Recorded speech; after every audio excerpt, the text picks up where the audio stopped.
call the licensing committee meeting of the Board of Psychology to order. On March 16th, 2017, we're meeting in Sacramento, California, and Ms. Sark, you have an announcement to make before, should this be before we take roll? Okay. Just a point of clarification, we had a little confusion with the reservation of the room. So the licensing committee will be convening today and tomorrow at 1747 North Market Boulevard in the hearing room on the first floor. The agenda does say the main headquarters for Department of Consumer Affairs. We are across the parking lot at 1747 North Market Boulevard, again in the hearing room on the first floor. And it's considered Headquarter 2 or HQ 2. Thank you, Ms. Sark. So let's make sure we have a quorum. Mr. Glass-Beagle. Horn. Here. Jones. Present. Phillips. Here. We got it. We got all of us here. Okay, at this time I want to ask if there are any public comments for items that aren't on the agenda. We can take those comments. We'll not be able to comment on them at this time, or they won't be part of this meeting, but may be on a subsequent meeting. So, are there any public comments that from our vast public? Seeing none. Next, we'll go to approval of the licensing committee minutes from September 19th, 2016. Are there any additions, corrections to the minutes? On page 9, line 320, were we provided with a summary of Dr. Harlem's input?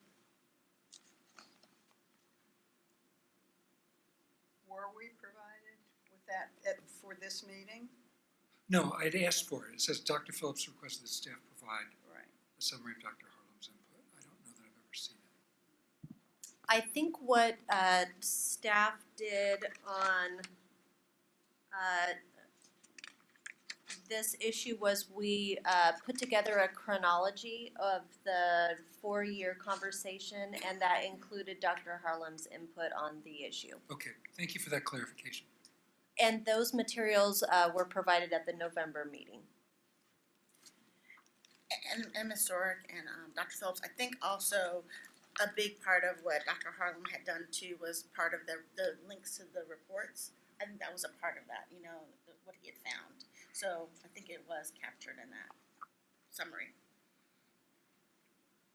Okay, thank you. Any other additions, corrections to the minutes? On line 396, just a word is missing. Dr. Phillips asked Ms. Sark if the board is using a model.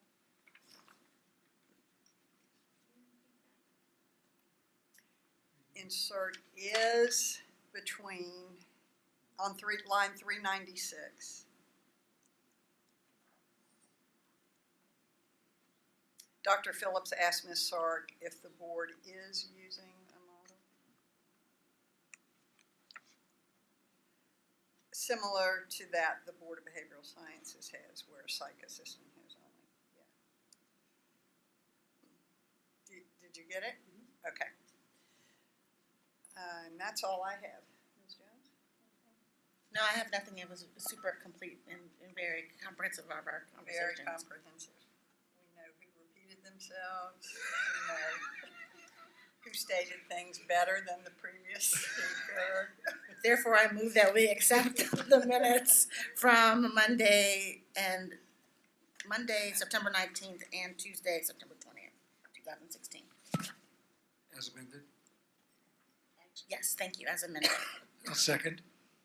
So it's been moved and seconded to accept the minutes from the board meeting, from the licensing committee meeting of September 19th, 2016. Any more discussion about that? Okay. Mr. Glass-Steagall? Horn, Aye. Jones, Aye. Phillips, Aye. passes. Okay, so the meetings have been accepted as amended. Now, let's see. We are, because we only have Ms. Jones here for today, what we're going to do is put number 4 out of order. We're going to do 5 and 6 as much as we can on 5 and 6 before we take continuing professional development, which is agenda item number 4. So we're going to take 5, oh, I'm sorry, yeah, I was reading that as 5 and 6. 5A and 5B, not 5 and 6. We're going to take item 5 before item 4. The other thing I just want to say is we're going to have lunch brought in today, so we're going to take a break around noon. We'll just we'll see when is a good stopping time for this. And also, we have some closed session stuff to do today before Ms. Jones leaves, so we'll be stopping about 45 minutes before what would be the end of the day, which I guess would be 5 o'clock, if we're not done before that. Okay. So that's where we are. And with that, let's start with agenda item number 5. 5A, we're now looking at the pathways to licensure. We're continuing on the pathways to licensure. And Part A will be the amendments to the Business and Professions Code. So we will start with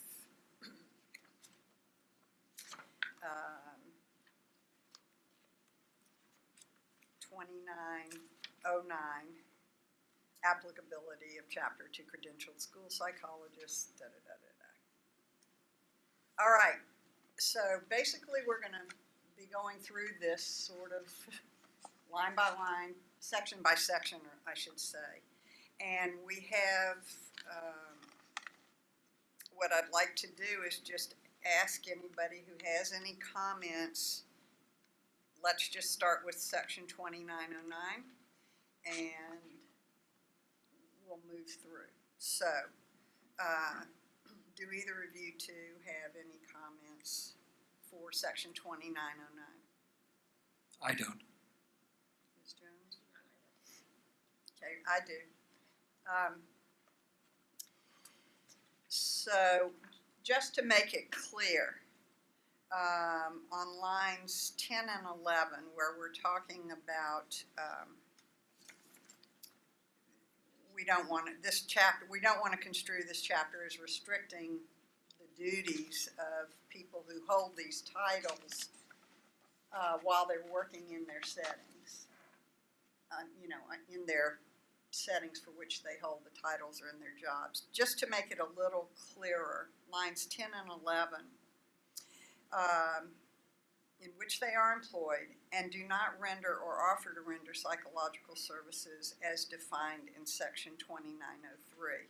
Now, I admit I haven't looked at 2903, but I would just like to add outside of those settings, because they may be rendering psychological services. So all we're saying here, and just to clarify, as long as they're in these settings, they can render psychological services. Okay, Ms. Marks is shaking her head yes. So it's just clarifying. Okay. For line 16, number B,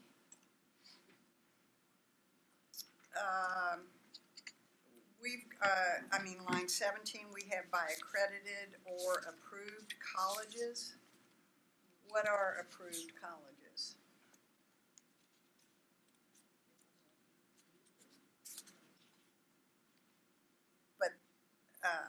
So then, don't we want to take them out at this point in time, approved colleges? I guess the question would be, would you not want their experience to count if they were working in an approved school? Even, maybe it's a different consideration for applicability for licensure once the 2020 changes are made. But for a work setting for experience, that would, if you took approved schools out, that would discount that as a setting in which they. So this is allowing, people to get, to work in these settings under whatever, we're not restricting somebody who's been hired in a setting to do a certain kind of work. That's what this is talking about. Not that we're giving them credit for supervised experience or anything like that, but that if you're working in any of these settings, as long as you're not operating outside of the boundaries in which you've been, right? Right. Okay. So, I mean, I guess we want to. I guess that's fine. We're saying you can work there with a Right. certain title or something like that. Okay. Dr. Horn? Yeah. 2902E defines approved settings. So it might be useful to the extent you want to know what an approved setting is in this context. I think you know already, but Yeah. But it makes a reference back to the education code. Okay. All right. So we'll leave that in there. And at some point that will change because the approval status of those schools will change Right. with the requirement for accreditation. Okay. So, but at this point, go ahead and keep it in because it's correct It is at this point. at this point. All right. So, and then here we have that are not primarily involved in the provision of direct health or mental health services may conduct research and disseminate their research findings and information. Actually, schools do conduct testing, psychological testing. They do counseling. And so, what are we saying here? As long as you're not doing counseling and as long as you're not conducting testing, say, then it's okay. Then we're not talking about you. But if you are in one of those settings doing counseling, then, in other words, let me see how I'm trying to say this.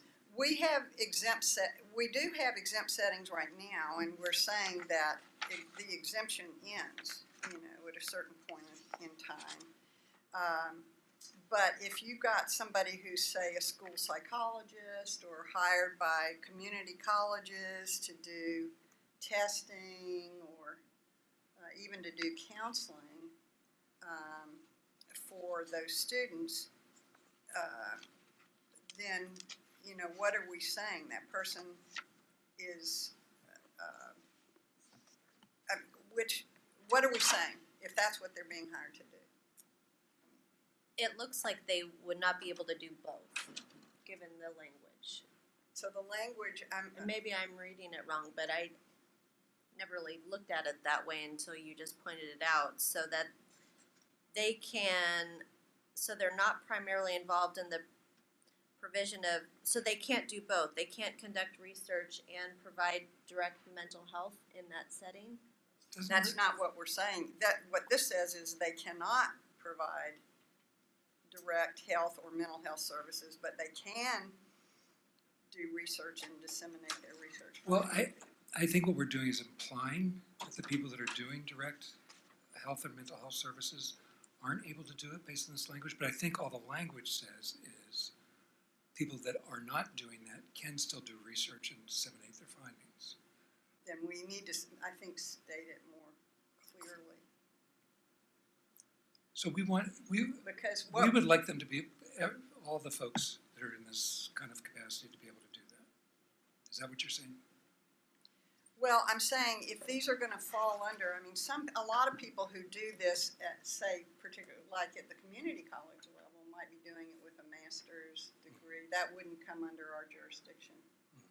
For us, we're getting rid of exempt settings, except, the exempt thing, except for if you are conducting research or something like that, then you can call yourself a psychologist and stuff, and go ahead and do what you're doing. And But that's- psychoanalysis with that. They're allowed to do a certain amount of counseling and therapy. I think they're allowed to do up to 1/3 of their job. So I think this is just to say this is not to prohibit that kind of thing. So I think, again, it's the applicability of our chapter to those people. I think we need you to have a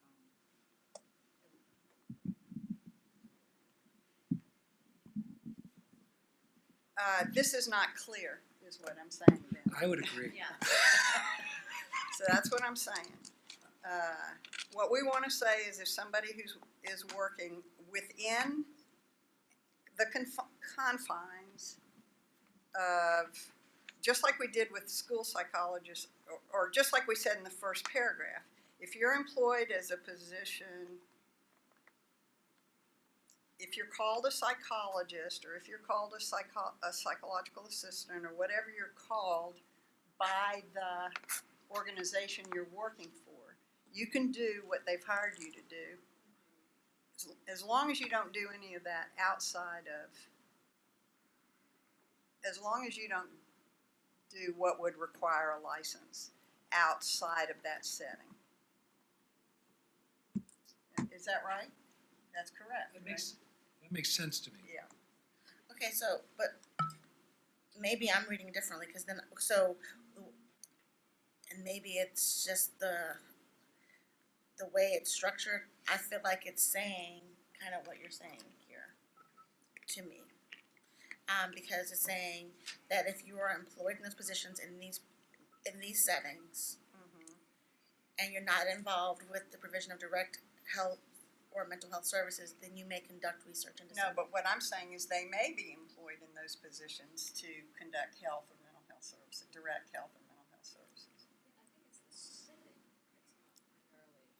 I think it refers to the setting that's not primarily involved in the direct health or mental health services, Right. not The position, organizations that the aren't primary, organization. but that, Right.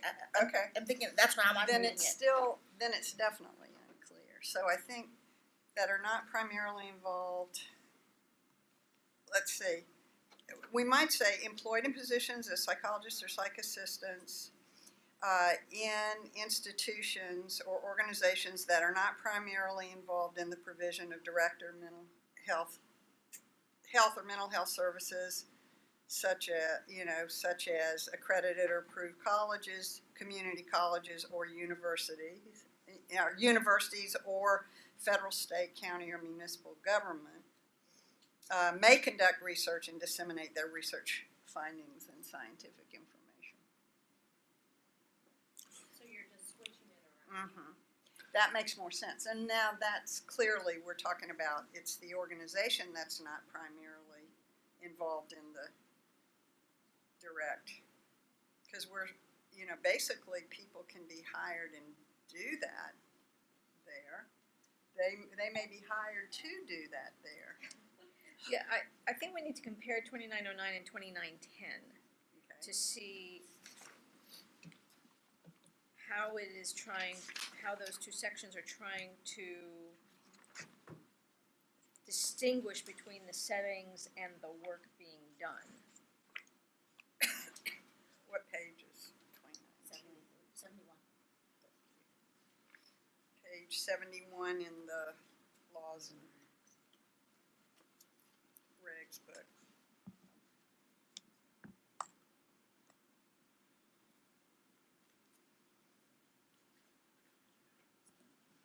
Do we, with 2910, the way it's written, do we really need B? Is B necessary, or is it already covered by 2910 and the preamble of 2909? I think 2910 is talking about primarily accruing SPE, where 2909 is not. I think it's more of a allowing to practice description as opposed to the accrual of SPE.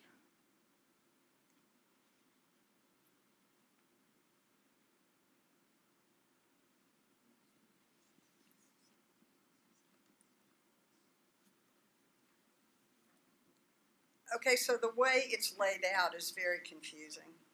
So I think what we're saying is that if you're, I mean, let's just kind of conceptualize this, and maybe it needs to be turned around. But basically what we're saying, if you're hired by an institution, they're giving you a title,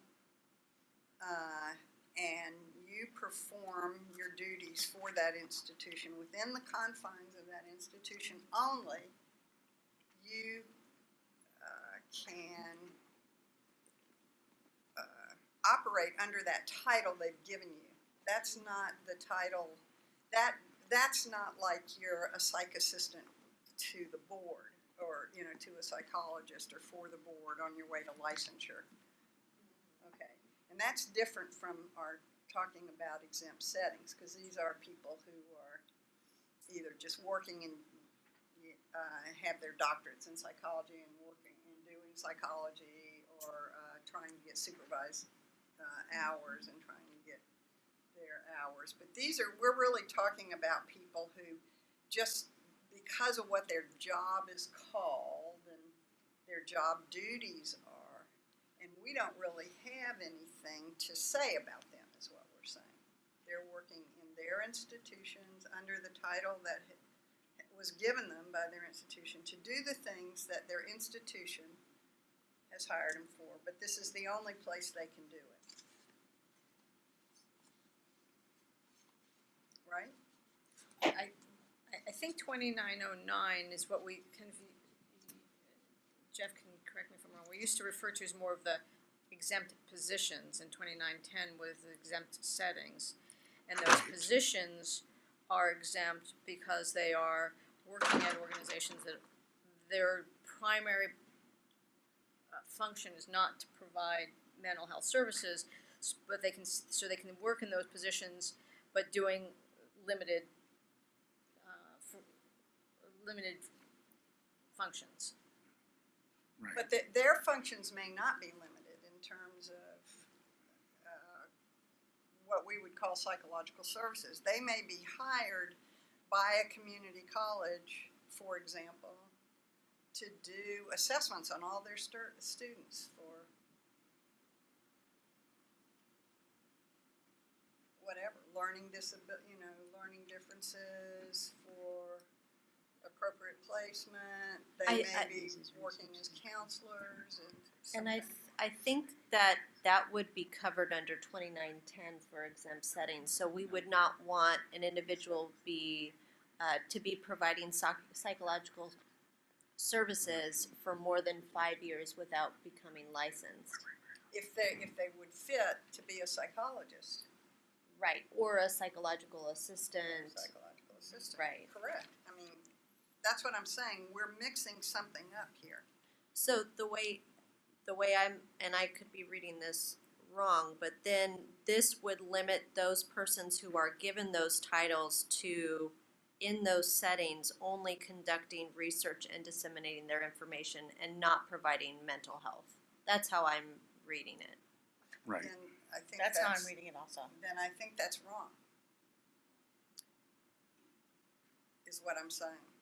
Because organizations might hire people to do this that may never be, and this is why I'm talking about this like separate from exempt settings, and I hate to get caught in this, but and be going on and on about it. But these people may never, they may not have the educational, they may not have the education to ever be psychologists, ever.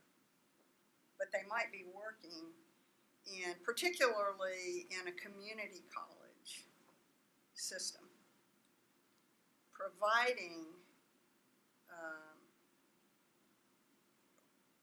or in a federal, state, county, or municipal government, you know, providing mental health services.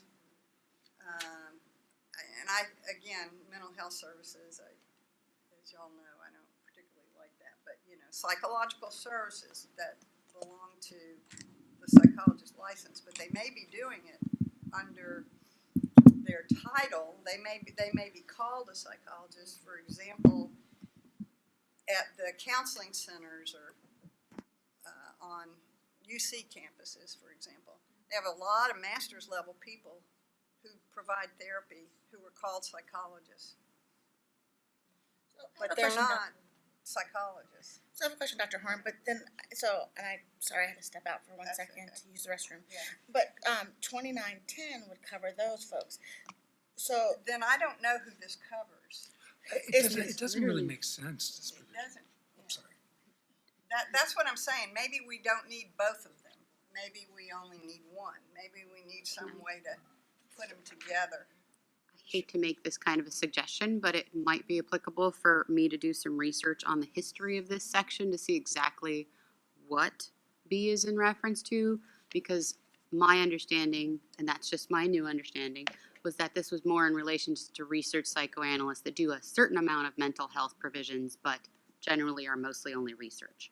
But we can look through all the old bills and also find out what exactly the discussions were about that provision and when that provision was amended or changed. Because the language is confusing. We use the word psychologist, which has got a defined meaning within our Mhm. licensing Right. law, and psychological assistant, which you have to be Which has registered a with the defined board, meaning. right? Yes, So there, this doesn't really make any sense. it does not. Because they should be able to do anything they can do as a psychologist or a psychological assistant if they're licensed or registered.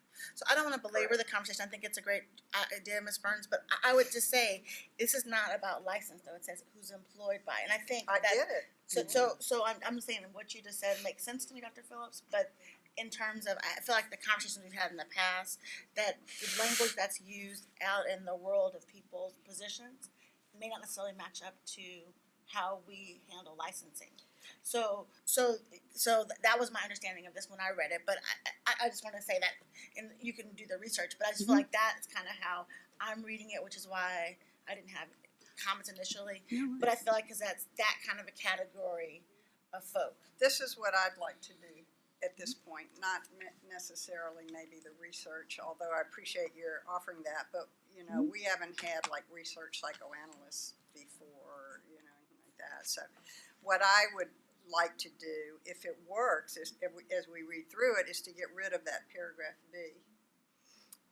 So this chapter, 2909, we're not going to prevent the activities of anybody who's working in, you know, with a title that they're given that we don't have anything to do with, you know, as long as they're in that setting. And so if they hold a valid, if they're called a school psychologist, for example, of course we don't regulate them, but that's fine, you know, and leave out B. And then we can read on talking about the people and see the people part, and then for 2909.5 and maybe 2910, and then see if we're missing anything. Just for purposes of clarification, my understanding is there are certain settings in which we allow people to use the word psychologist, Right. even though they're not licensed psychologists. Right. Outside of those settings, you cannot use the word psychologist, right? Correct. That's our licensing law. So, yeah, I just don't, I'm not sure what we're saying here. Yeah, or that exactly. or that it even makes sense to say it. So if we take it out for right now and maybe keep on reading, see if we're missing anybody. Or anything. And that wouldn't prevent Ms. Burns from looking at this question separately and reporting back to us. I think that would be useful. I'd be interested to know why the heck they did this. And I would hesitate to remove things from your statute without knowing the full history of that section and why it was instituted in the first place. If we would somehow be losing people that we do want to be talking to. Well, we're striking it out provisionally. So I Yes, think so we're that's okay. what I'm thinking. Before we Okay. send it to the full board, we could find out the history of this section. That would Because make this was me, just amended a year ago. this over whole here. section. So that may have not even touched B. It could have touched A or the And I pre. think it was when we were doing the So- exempt settings. yeah. is- So we'll is wanna what look at- happened. So that sounds good. I'm Thank gonna you. do the research, find out why, who, history, conversations, any analysis we can find as well. That way we have a full context of why B is there and who it applies to. Okay, And really quickly, just for process purposes, the goal of today and tomorrow would be to complete the review of the statutes and regulations. The next step would be a stakeholder meeting in May in Northern California and a Southern California stakeholder meeting in August. Then it would come back to the licensing committee for review and consideration, and then it would go to the full board. And then we would start the legislative changes or regulatory changes. So I just wanted to kind of fit that in so we all have that in perspective. great, thank you for that. Okay, so for the, I just want to add that I think it was amended a year ago when we separated out the registered psychologist piece. I don't remember if the other sections were involved in any amendments. okay. So you'll take a look and Yes. let us know, and that will be for when? It'll have to be. When can you bring that back to us? Presumably before the stakeholder meeting. Because this would be going to the stakeholder meeting, or is the reg sections going to the stakeholder meeting? What if it's the wish of the committee, what we can do is we can provisionally strike through B, shop it to the stakeholder group and the committee, who will all be part of that discussion in the north and the south, and then we can discuss it more at the licensing committee after the two stakeholder meetings.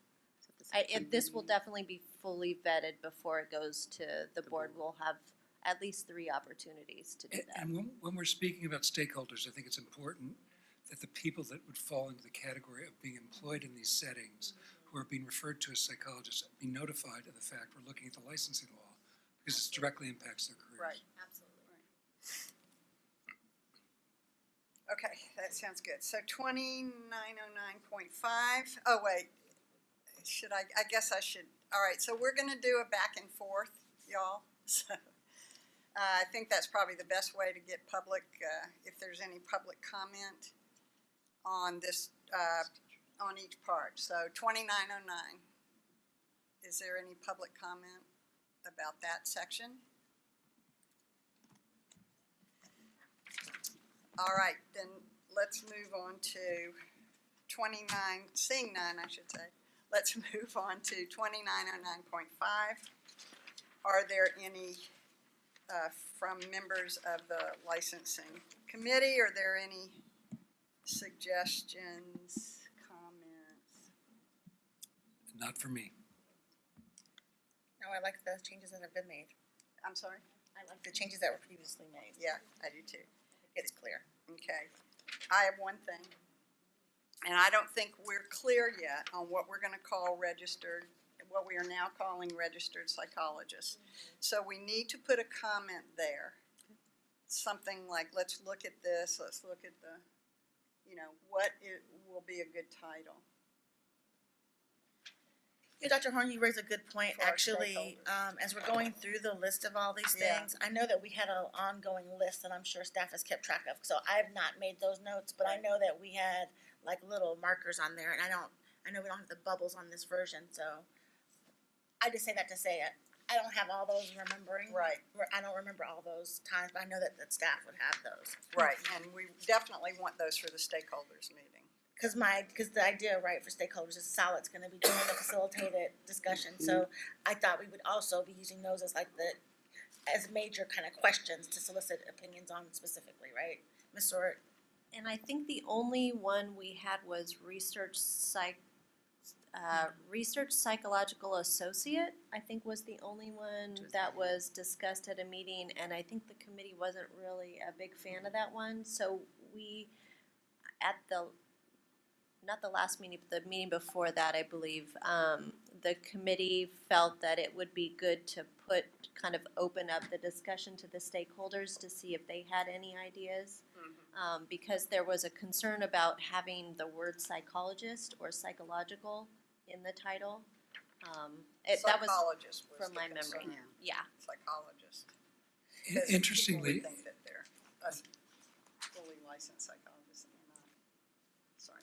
when Stephanie and I presented at Division Two, I mentioned the registered psychologist title and the fact that it really didn't make sense to call them a full-fledged psychologist.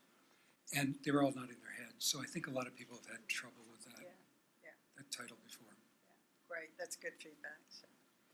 Okay, so that will be for the stakeholders. But there were a couple other ideas that had been floated. So I Right. think that there was And- community was in one of them, and I know that Community, yeah. Dr. Linda Crow had a suggestion. So if we can go back at the notes, because I think there were probably 2 or 3 terms that we tossed out a couple of meetings ago.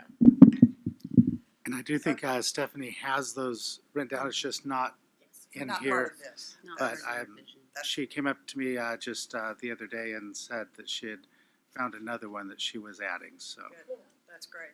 Okay, thanks, yeah. All right, so that's it for this section, 2909.5 for the licensing committee. Are there any public comments about this section? Seeing none, let's move to 2911. And the reason 2910 isn't here is because we just did it and it got changed and, but, you know, I do want to say that even though we're not looking at it here, if we're doing pathways to licensure, one of the things we wanted to get rid of was inconsistency, contradictions, you know, any kind of thing like that. So everything is going to need to be here ultimately for us to go over, even if they're not major things that we end up changing. So you'd like it in the review, but with no revisions to it? Well, we don't have it here to review.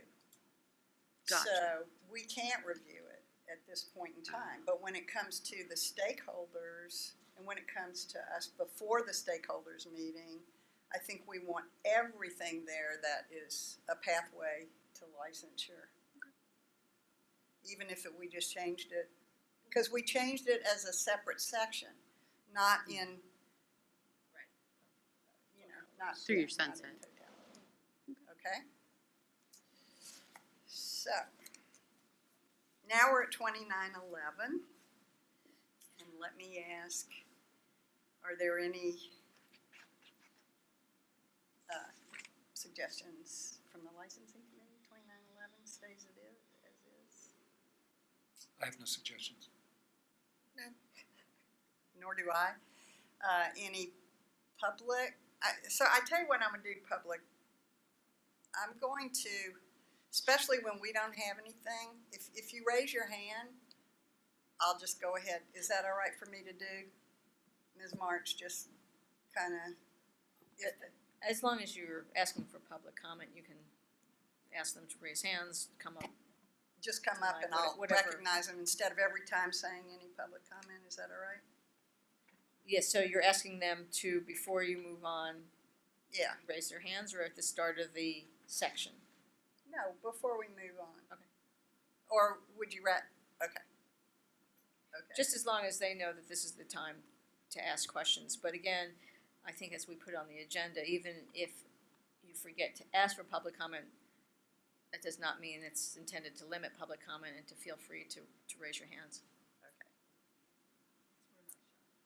All right. I That didn't sounds think good. y'all were shy, but just wanted to make sure. Okay.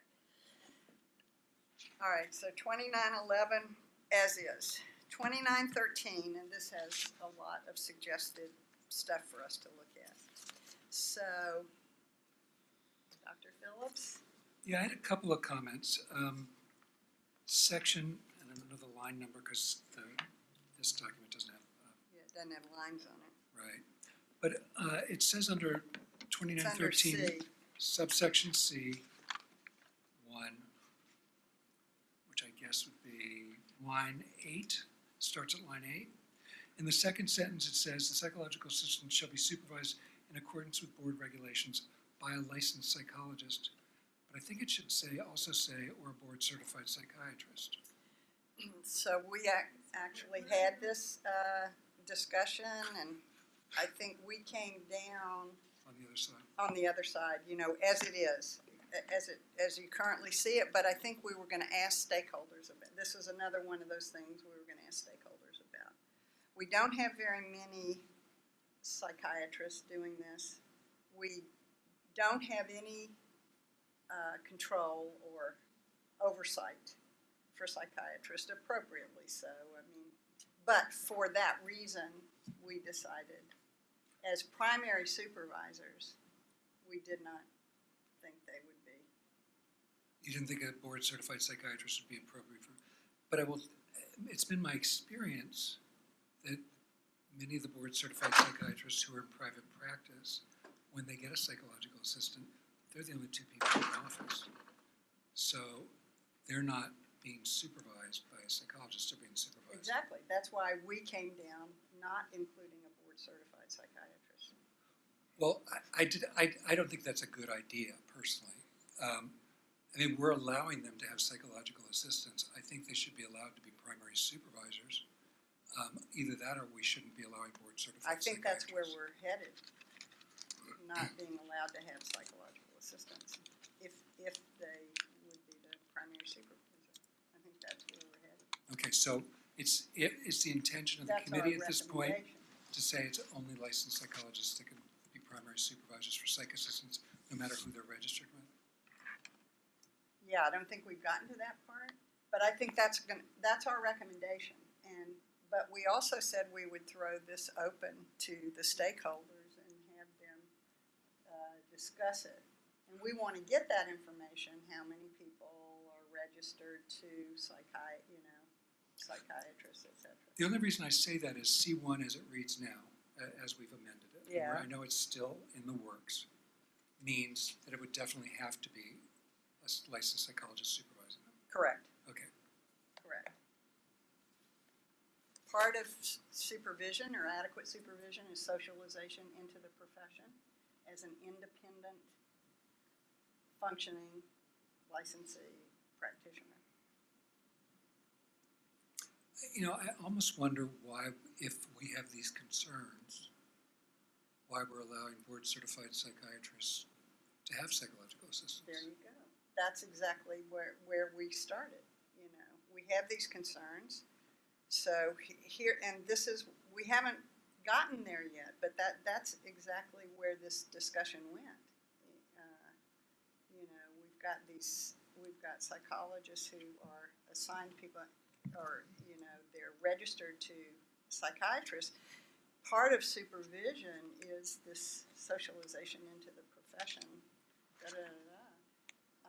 Not only, you know, we can't guarantee that because we can't require them to take a course in supervision. We can't, you know. Right, we don't have any regulatory We have power no over their license, so regulatory they're kind of outside of our bounds. Exactly. Not that they wouldn't be good supervisors, but as the primary supervisor, that's really, I think, where our thinking. I think this would be less impactful in mental health because I think, frankly, that's not the types of settings most board-certified psychiatrists are using. But that's just based on my anecdotal knowledge. Yeah. That's not scientifically proven. But in forensic settings, for instance, there's a lot of board-certified psychiatrists that have psych assistants that work in forensics. And it's valuable training for those psych assistants to be working in that context. So I don't know. This isn't about again, I mean, I think we have to think more broadly. We're talking about primary supervisor and who you're registered to and who is, you know, part of what all that entails. And it's not that they can't work in a setting like that. It's not that they can't get forensic experience. Maybe they're working for, maybe they have a psychologist, primary supervisor that they're registered to, but they go work with a psychiatrist as well. Well, you know. here's my concern. The job market for young psychologists in training is contracting. In terms of the types of jobs people are looking for. So they're more and more restricted to going into institutional settings, which is great, because some people want to go into institutional settings. But I think the other thing we should be thinking about is, are we contracting the opportunities for psychological assistance by doing this? Because it's a countervailing thought that we don't want to cut off avenues for them to proceed through. But I understand the wisdom of what you're saying. So I did not have any comments to add, because I remember us having this conversation before, and so, I appreciate this dialogue, Dr. Phillips, and I hear your points, and I'm thinking, from what I can recall from our conversation in the past, we did not, the notion of primary supervisors is not in this language explicitly, but the fact that, the C2 or A2, whatever, line numbers 19 on the sheet, we keep it there, but even for the C1, I think in the terms of the addition of the clause in accordance with the board's regulations, I thought that was part of the reason why it wasn't listed there also, because of the whole issue about our purview and our oversight. But I felt like it was kept in the next section from our previous conversation because of the reality you just mentioned, right? So I offer that up because I feel like that's why I felt like I got what you're saying, because I was like, well, why isn't it consistent? Because the whole idea of looking at all of these documents with the eye to make it consistent. But I thought that was kind of where we had landed after the conversation in the past. But I do think that it's a great thing to put on the list to kick out on the stakeholder meetings. I think we need to put it up there, because my recommendation on line 19 in my memory is that we take out board certified psychiatrists. So a licensed psychologist shall not supervise more than 3 psychological assistants at any given time, blah, blah, blah. I think the reality is we don't have many psychological assistants who are registered to psychiatrists. That's part of what we want to find out. Right. I think you might be overstating the problem. That's what we want to find out. So, but we came to this recommendation as a committee that to take Well, it out, I remember having the but discussion, to ask. but it is confusing that we're saying we don't feel comfortable with having them as primary supervisors, but we'll let them have psychological assistance. But we're not saying that at this point. We haven't even gotten there. We're not saying Well, they can be psychiatrists. This draft says that. That's why we're taking it out. Or we're discussing. We're recommending taking it out Taking That out they board not- certified psychiatrists. as people to be, for psych assistants to be And I registered would like, to. and as you say, I would like more information before we start taking out opportunities for people. Okay. And that's fine. This has always been that way, that we were gonna, this is our recommendation.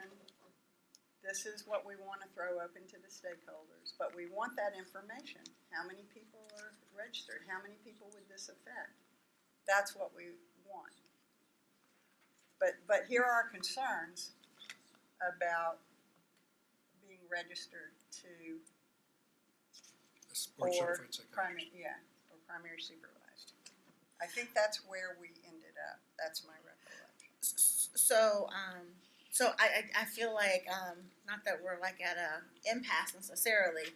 I get the feeling that maybe the recommendation is to throw it out there as opposed to make a full recommendation, because it seems like everyone's not on the page of taking it out. And I guess it goes back to what Ms. Burns said earlier about the other item, because I go back to what's currently here in 2913.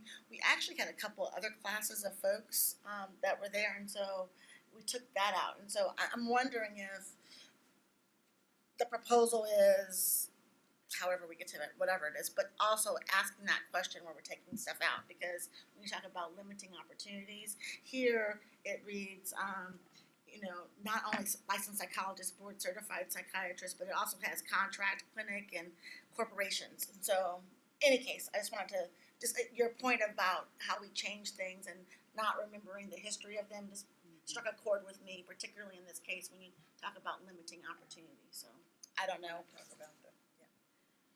Really quickly, I just want to clarify, would delegated supervision by a psychiatrist be okay? Absolutely. If that's the case, we might want to, Ms. Marks recommended adding in that primary supervisors may delegate supervision as prescribed by the board's regulations. so that it wouldn't prohibit any supervision at all by a psychiatrist, but we would lay that out in regulation, who may be a delegated supervisor. That's all I have never said psychiatrists shouldn't supervise. I mean, if we're thinking of what our job is in terms of consumer protection, then, I mean, part of it is educating and bringing along pre-licensed people. Psychiatrists have a lot to say, so do a lot of other groups. Have a lot to say to our folks as they're moving along. I had great supervisors who were psychiatrists, who were social workers, who came from, but they weren't my primary supervisors. Well, given the discussion we're having about regulations and being Yeah. subject to the regulations of the board, it makes total sense. Okay. So we'd like to add that then, and where would we add that? Your recommendation? We were just discussing adding it to C1, to after the last sentence, in line 17.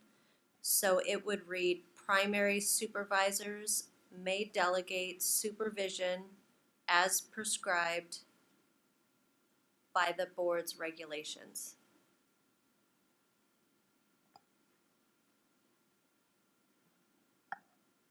Is it big B or little b? It will be. It's in statute. It's always little b for some reason, but And apostrophe. regulations, Yes, on board. Apostrophe is. There you it's go. big B. Okay, statute, it's listed. It's statute, so it's little b. While we're talking about this, Thank you, that's good. Ms. Sork, One other change, just to make it more clear and flow, C1 would read, the psychological assistant, this is line 8, the psychological assistant shall be supervised by a primary supervisor who is a licensed psychologist in accordance with the board's regulations, period. Good, it reads better. you're Yeah. much better. Ms. Sork, I have a question, and it involves a stakeholder process, but if I could just ask it for a second. Mhm. Are we going to create a list of issues that we want to highlight that they should be looking at? Because I just think handing them a copy of the reg packet's not going to, That's what we. they're going to, yeah. Absolutely. I think if we can, because we're only gonna have a day, so we'll have to limit, I think there's like 32 pages of changes to the statutes and regulations. So if we can limit the comments so that we can focus the conversation, the moderators will have a much easier time facilitating the discussion. Okay. Thank you. Okay, so that's 2913, Well, I think I had another comment on 2913. you do? Oh, Yeah, Yeah, which says independently Good, provides good, good, psychological good. services. I was a little bit confused. I agree. And it's an area that has troubled me since I've been on the board and before I got on the board. And that is, what constitutes independent practice of psychology? And I think that the easiest example to use is the Psychology Today example. If somebody took out a Psychology Today ad, we advise them to not take out, if they're psychological assistant, not to take out a Psychology Today advertisement. If the advertisement indicated clearly that they were supervised and who the supervisor was and what their license number was and what their registration number is, I think it's not appropriate for us to put that prescription there. So I don't know if we do it in regulation or we do it in statute, but at some point we need to be crystal clear for people, because we need to say, can you have a website, can you not have a website? Is having your own website independent practice? That to me does seem more like an indicia of independent practice. But what I'm realizing from talking to psychological assistants is that they feel very hampered by this, that they're competing against other low-cost providers who are able to use Psychology Today because their boards allow them to use it. And as a result, I know of one person, for instance, that had to take his ad out after he realized that the board didn't want that to be there. And his referrals dropped off 75%. It seems counterproductive to me as long as we make sure that people know they're going to somebody that's supervised under somebody else's license. So where do we do that, Jeff? Do we do that in regulation? Or do we do it in statute? As far as the advertising, Well, I just mean, what is independent practice? Because it's not clear. Go ahead. Yeah, I'm sorry. I think saying independently provide psychological services is, it's not understandable as it's currently written. What does that mean? Of course, because when you're actually in your office, you are independently providing, even if you're under supervision. You know, you make decisions that are independent, blah, blah, blah. Of course, you talk them over with your supervisor. So I think to say independently provide psychological services is kind of a misnomer. It's not, we're not saying what we're actually intending. What we're saying is everything that you do, basically, you have to be clear about that you're being supervised, you're pre-licensed, blah, blah, blah. It doesn't mean that you can't function in an independent manner, and I think that's what we want to be clear about. Maybe Ms. Marks can give us some language, or maybe you can give us some language. Yeah, I think you're absolutely right. Yeah. I think what we're trying to say is we don't want people running around saying that they are independently practicing in the sense that they're not operating under somebody else's license. Right. That they're just the. Ms. Burns? Yeah, when you're done.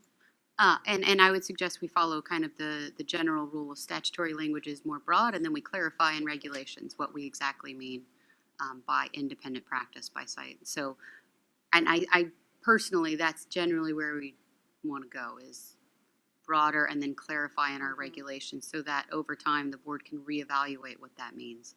But I think what we're really saying is we don't want them representing that they have an independent license and are not. Right. And that can be a clarification of the factual misrepresentation clauses that we do have, which I believe are it's in statute or regulation where it talks about factual misrepresentation. In our regulation, it talks about professional identification for psychological assistance. It's 1396.4 B, and it says a psychological assistant shall at all times and under all circumstances identify himself or herself to patients or clients as a psychological assistant to his or her employer or responsible supervisor when engaged in any psychological activity in connection with that employment. And maybe that's where it could be clarified about advertising for services with clear representation of the supervision being provided. I think that's different than your concern. The reason I say, I'm sorry, Nicole. The reason I say this is because I think the board members, the board staff have constructed this in a way where it's not in the regulations. It's just how we're interpreting the regulations, which obviously we have to interpret the regulations at some level. But I think we need to be clearer in either our regulations or statute.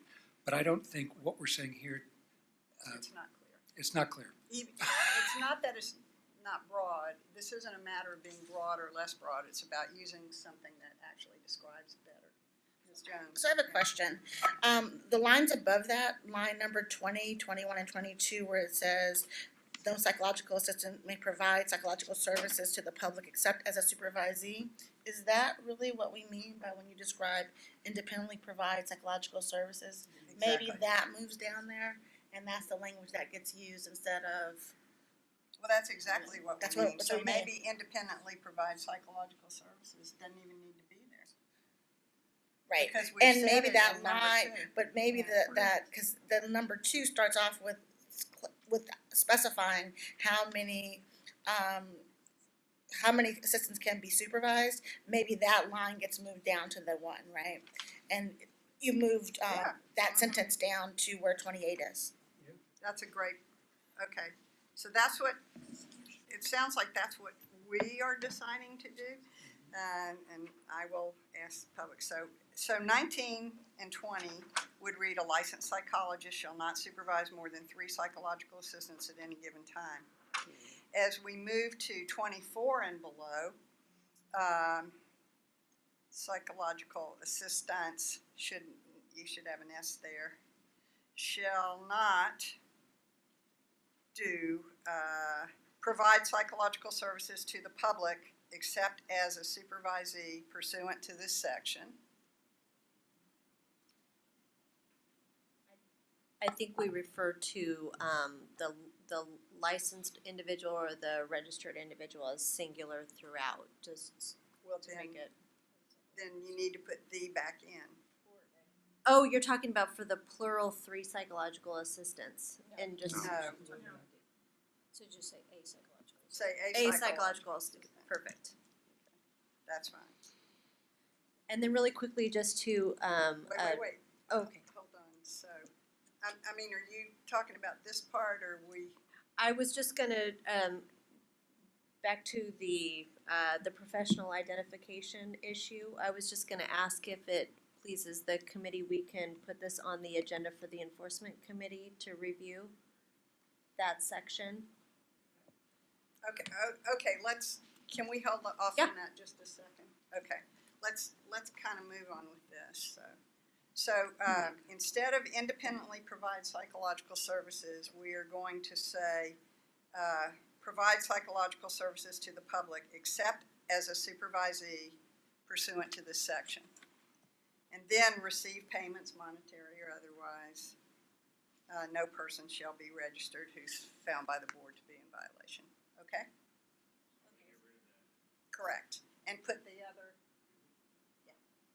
And then I think Or- we are making it clear we don't want people Yeah. misrepresenting themselves to the consumer, that's right. which is our primary concern. Right. But also they can better understand what the heck they're supposed to be doing. Exactly. Yeah. No, I totally agree. Because even if you're independent in the office doing your work, you're not doing it outside of the supervision. That's right. A supervisor is okaying essentially everything you do, and you want to be clear about that. And then you can advertise, as long as you put that on your Well, Psychology Today thing. I hesitate putting that out there at this point because I have a question about whether or not if you are working under the supervision of a primary supervisor, and that, as I understand it, the clients and the patients are the clients and the patients of the supervisor. So I would have a question about how can somebody supervise, essentially supervising for the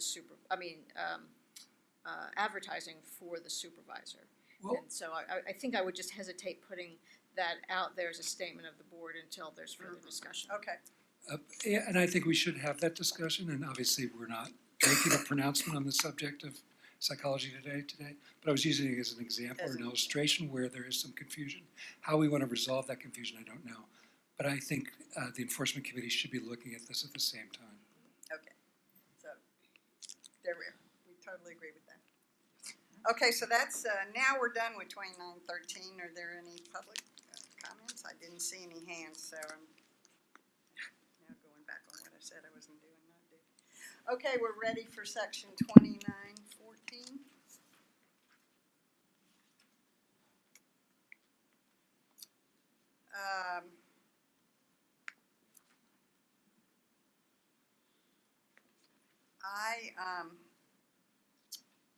Well, let me,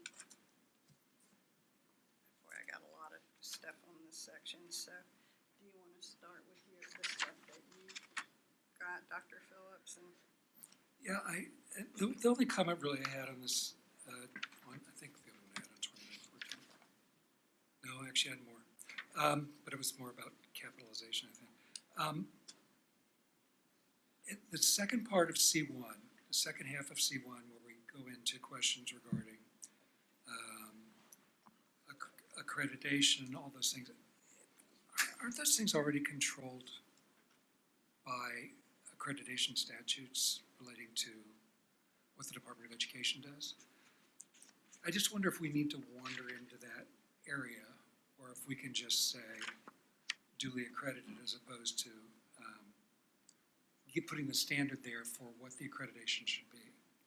It's not accredited by blah, blah, blah, blah, blah. That's really the Department of Education's bailiwick, isn't it? In other words, we can say they have to go to an accredited school, because that's what the statutes are going to look like when regionally accredited. regionally accredited school, right? Right. But beyond that, I'm not sure we need to necessarily be talking about the actual process by which they get accredited. Statute. So I didn't know if it was like a little overreaching on our part or would create some confusion. I didn't write it that way, but I had circled it, because I thought, because we go on and talk about it a little bit later, I wasn't quite sure when I was reading it why we were saying, because we start off with what happens after January 1st, and then later on in that section, we talk about until January 1st, so I thought it was a little confusing there, in general. I had a question, like I didn't have language to swap out, or I just thought, well,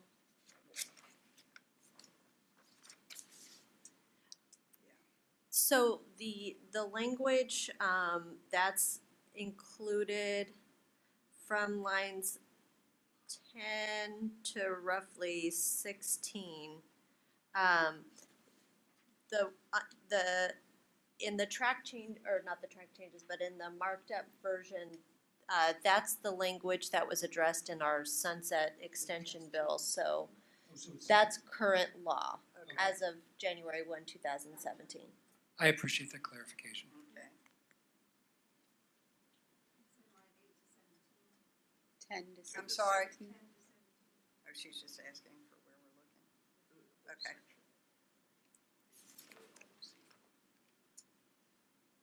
The only new language is about the field of specialization in the different categories. That was the only pathways discussion that's marked up and underlined and strike through. So I have some suggestions to make. So line 45.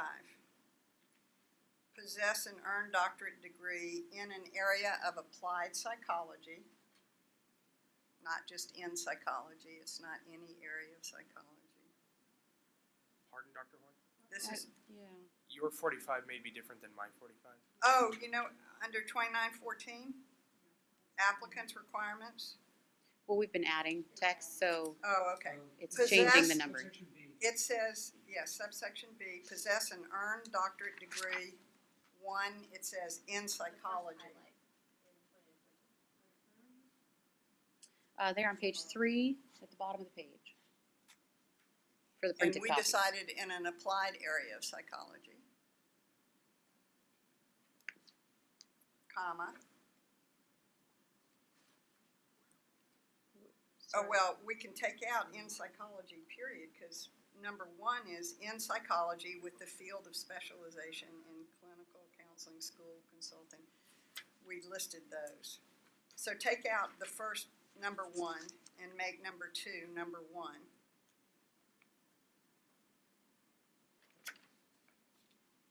Or 2 in education with the field of specialization in counseling psychology, educational psychology, or school psychology. so Dr. Horn, I get what you're saying, but I feel like we had this conversation. Yeah, we and- did. Which is why we wanted to keep it as it is here. No, we wanted to, the in psychology we took out. And because that basically allows any degree in psychology to qualify, and it doesn't. That's what we're saying. You have to have a degree in an applied area of psychology to be a licensed psychologist. One is in psychology. Otherwise, you have to do re-specialization.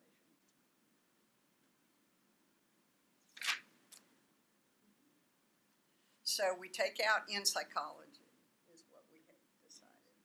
Remember this long discussion we had about what fields were applied psychology and all like that? And so we No, went- I remember that part of it, but I felt like there was a reason we still said we were gonna keep, so that could be wrong. I mean, I'm telling, Yeah, that's I'm okay. saying, that's what I'm recalling, that's why I'm bringing it up, cause I felt like we had applied and then we struck through it to then specify the field of specialization in the number 2, but Yeah, we took it, you're right, we took out applied and actually put in what would be the most common applied fields.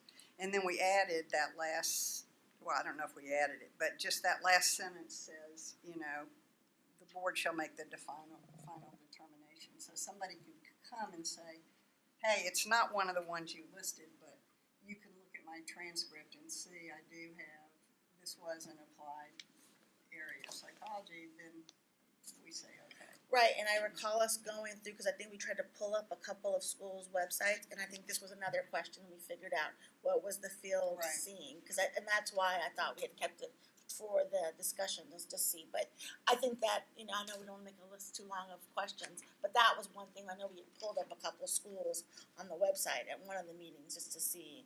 And, What yeah, the and field that was. was mainly about. That might be on the list that we talked to the stakeholders about. Yeah, I think that part, actually, that you're remembering was about in education, because, I thought it was across the board apply, but I okay, can't remember everything. But I just would say, I Okay. remember we did pull some things up just to see how people are categorizing Yeah. things these days. And so I just would say, you know, just for right now, it probably should go on the list of the parking lot for things to possibly talk about as a Okay. stakeholder. Okay. But I'm cool with your strike through, I'm not okay, disagreeing with okay. that. I was just wondering, I feel like we had a fuller conversation. Okay, one other thing, since we've addressed this on or after January 1st, 2020, blah, blah, blah piece, I think we want to say, except as provided in subdivision H, this degree or training shall be obtained from a regionally accredited university, college, or professional school.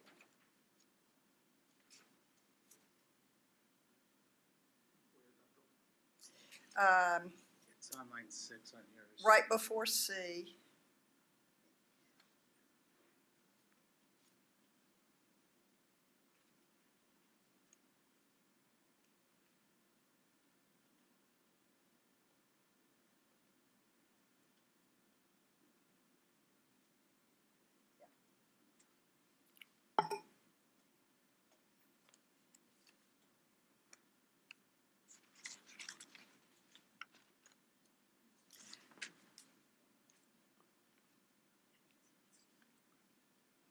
So everywhere else, we have a doctorate degree in psychology.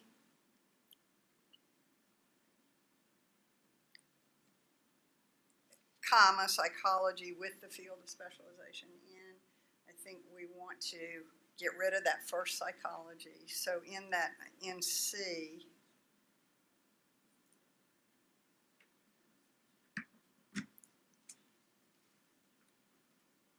in the first line in C, take out the first it's not just psychology, it's psychology specifically. And we'll talk about it, I'm not saying let's not talk about it. Yeah.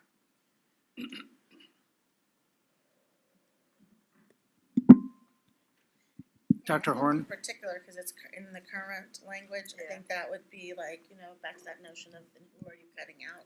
And I don't know what that looks like in terms of, you know, who the licensee population is exactly. But I just think it is an important piece to, I'm not disagreeing though at all, but I just think that would be important Yeah. to look at. I just had one question as I'm kind of reading the rest of it in regards to nationally accredited.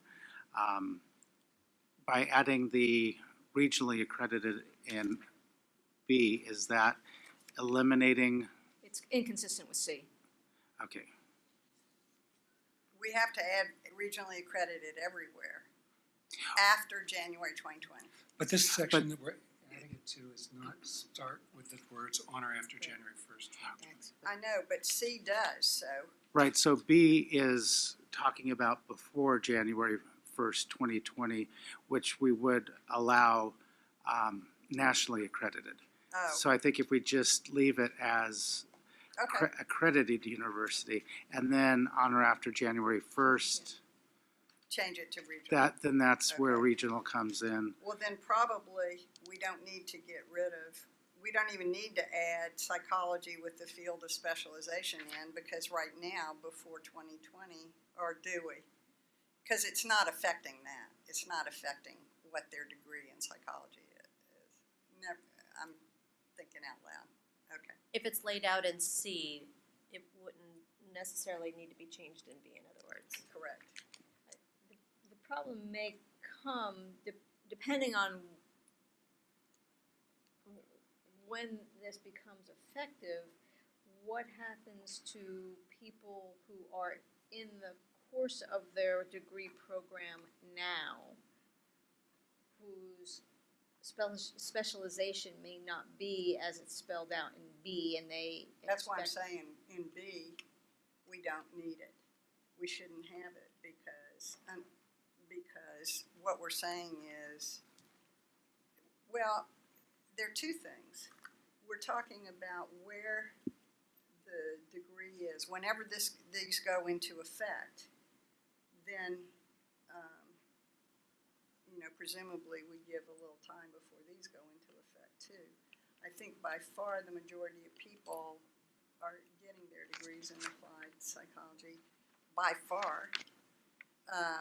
However, so how do we account for those people who maybe right now are in the process of getting, well, I think this doesn't stop, I think, probably anybody who's going to school right now who wants to be a psychologist, because all of those are applied doctoral programs. I think what this does do is it takes people who get a doctorate in an area that's not applied. They may be in school now, but they're getting a degree in experimental psych or social psych or, something that's not an applied degree, as a way of kind of becoming licensed, even though their degree wouldn't normally lead to licensure, because it's not really an applied degree. So the question is, at the way that code reads now, does it prohibit somebody with an experimental degree, a degree in experimental psychology, is that a qualifying degree for licensure? Currently, yes. So then, how do you account for those people who are in the course of that program who expect to be licensed and then get out 2 years from now and realize that the code now says has to be an applied degree? How do you account for those people who expect to get licensed and they are currently in their program? So that's a good question. I think we have to say, as of such and such, these are the degrees that count. Not only this is the kind of institution that counts, but these are the degrees that count. I think we have to So say that. We have to Potentially give at the people end of that warning. section, has some indication that people who began their course of study before a certain date, something along those lines. So I have a question. C1 or right Right. there. So wait, I just wanna follow the. Well, C1, I don't know that C1 makes, because C1 is about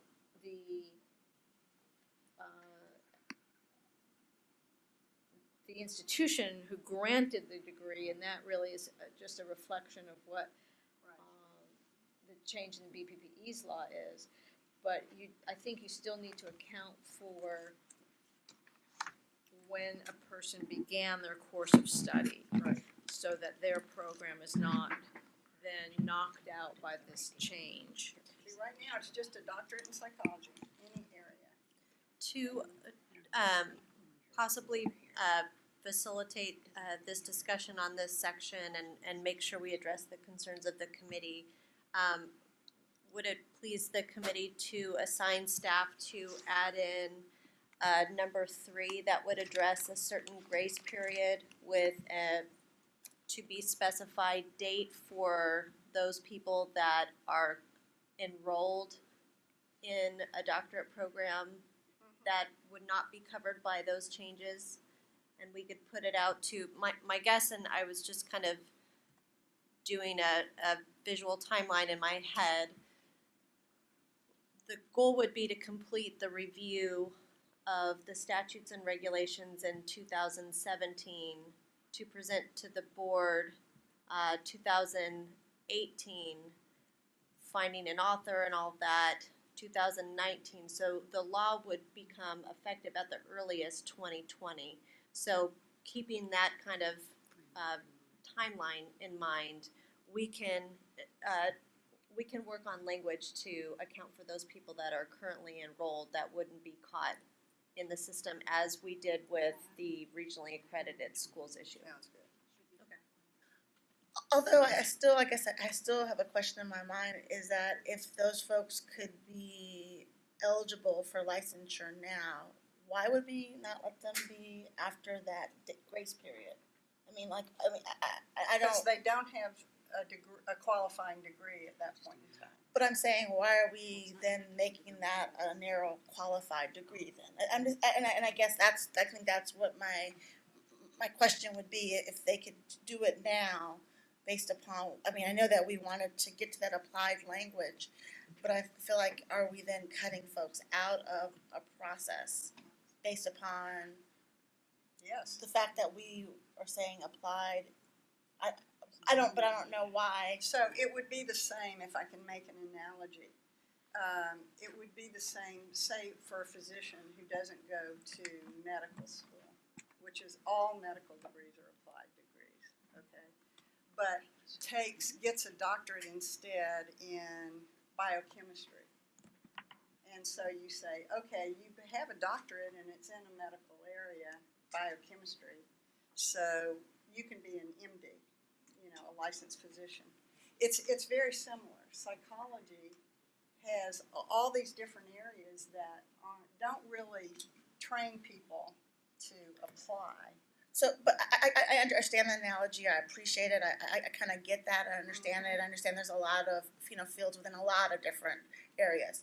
My question would be for us, and if we have a pool of folks that are currently gonna become licensed or are licensed, I don't see I would ask the question, what is the benefit to cut those folks out if we have been licensing them for a time, and there are people that are currently in process and study for that? So that's just my question.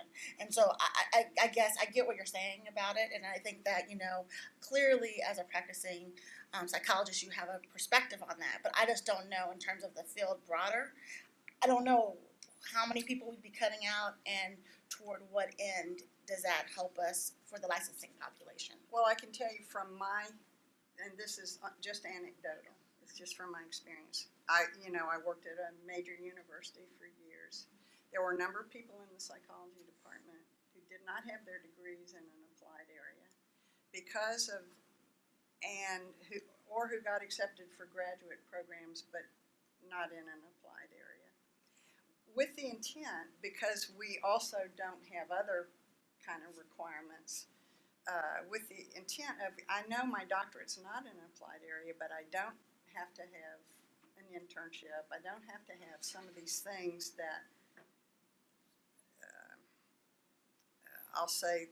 So they went in because they might not have gotten accepted to an applied area of psychology, a program in an applied area of psychology, but because all you needed was a doctorate in psychology, they have their doctorate in a completely different area. They got some supervised professional experience, not in an internship or anything like that, typically through a private practice. And then they can sit for the licensure exam. They don't really have the training prior to do the applied work. They're not a bunch of them. By far, people who, I would say no one is in graduate school right now, I'd venture to say, in any, that isn't an applied program if they want to get licensed. These are typically people who want to come in a different door, and we've allowed them to. So I'll just say one statement and we can move it on, but I just think it's important that we also, because we had this conversation before with CPD, that we aren't placing a value judgment on the way certain things happen, right? Mm-hmm. And I think that we also have a system where we have a process of enforcement. People have to operate within their scope of practice. So I just think it's important that we keep that in mind. If that population of folks is being licensed currently, and there are people that could possibly, I just wouldn't want us to close the door on somebody that I don't know how many there are, but I hear what you're saying in terms of, different way or maybe a preferred way. I don't know, because I don't Well, have that. I am placing a value judgment on this. I think you have to have the training, and I think it's applied training. I think that's better for our consumers. I think they understand that if they're going to see a psychologist, they can count that the psychologist has had a certain kind of training that makes them qualified to do what they're doing. And I think there's a certain kind of training. A lot of different specializations give that training, but there is a certain kind of training, and I think that's what we are saying. We're not saying everybody who wants to be a psychologist can. I think we're saying there is a value on the kind of training that people get who are psychologists, and that is helpful to our public. I do think it's a question of protecting the consumer. Somebody that had a degree, for instance, in experimental social psychology, has never had a class in psychopharmacology, has never had a class in interventions, has never had a class in testing, is gonna, if they go out and get this kind of unstructured supervised professional experience without having gone through a training program and a graduate program that's specifically aimed at that, can then go out and practice and not know a thing about antidepressants, which is dangerous. Even to know the side effects of antidepressants, we need to know the side effects so that we can spot them if they're happening. So I would agree with Dr. Horn. I appreciate your sensitivity, Ms. Jones, to the fact that there is a licensed population that has done this. I think that licensed population is probably static at this point, but we need to get that data. So that's where I would just say, because if it's been in the code for a while, I would just say that. So I do appreciate it. I don't think I totally agree all the way yet, and I just feel like I think it is important. Kind of, we had this conversation as a committee before about kind of the value judgment that we have on certain things. That I just think it's important that we realize if that's what our population has included, it'd be worth before we just kind of make a statement that it's static. We would know what that is. That would be helpful. Mr. Thomas, do you have any sense of how many people are applying for licenses now that are not actually getting degrees in clinical or industrial or forensic? Or I don't know currently, since I don't process the applications any longer, so I don't really have a okay, guesstimate on that I at appreciate all. that. I'm not even sure y'all would know, because all we require is a degree in psychology, doctorate in psychology. I would think the analysts would know if they're clocking applications where somebody's saying social psychology. I don't know if they gather those statistics though. I don't feel that strongly I'm able to move forward, but I definitely feel like this is an important area that if we're going to be excluding folks, just like all the others, we should look at it. Yeah, to my mind, it's like those approved schools. We've had those on the books for a long time, but we had real concerns in terms of consumer protection. Well, we did, and also the Bureau of Post-Secondary Education, correct? So it wasn't just us, correct? No, they were made we brought to them our concerns. Okay, but yeah, no, but they investigated it. So I think, again, that whole idea of just like doing it in a very thoughtful, kind of organized way, yeah, that's all. Okay. And if I could just talk about one correction I think needs to be made. B1 should be consistent with C2 in the types of degrees that are accepted, so I think we need to add back in one in psychology and B. Because No, that'll match. We need to take out the in psychology in both. If it would be pre-2020, Pre-2020. B would be static. Is that what you're saying, Mr. Thomas? Well, If it's the pre-2020, I think what you're saying we take out the. Is The after two. 2020, the issue is the institution. right. At some point, the degree will have, the type of degree, qualifying degree will apply across the board, but 2020 is the deadline or the dividing line for the institution that can issue the degree. Right, and then in C2, it's saying that a person can apply, if they're enrolled as of December 31st, 2016, in a doctoral program in psychology, so it matches the language at B1, and that's current Well, then language. we would take out the number 2 part, Well, that's current language, so, psychology with the field of specialization, yes? right. So they've, and as of January 1st, 17, they can no longer enroll in those programs and qualify. But what C2 is So saying, this is still about the program.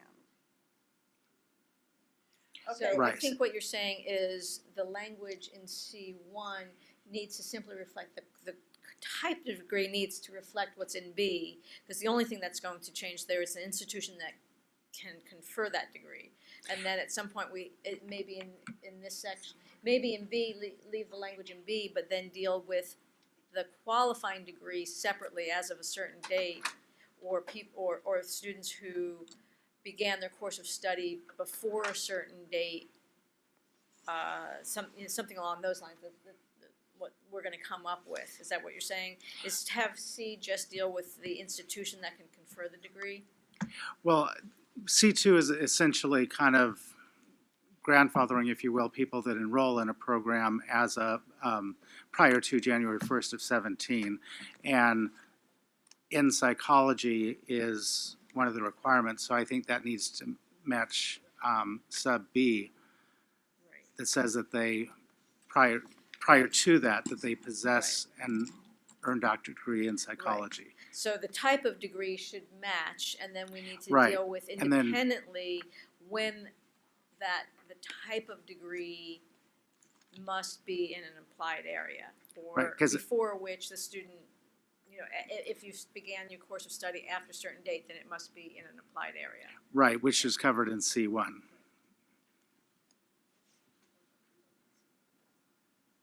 Does that make sense? And we can clean this up. I think we understand the desire of the committee on this one, so we'll remove the degree-specific language out of those prior sections, and we'll add a separate section talking about when it would be effective and the degrees that we would count after that effective date, if that's pleases the committee.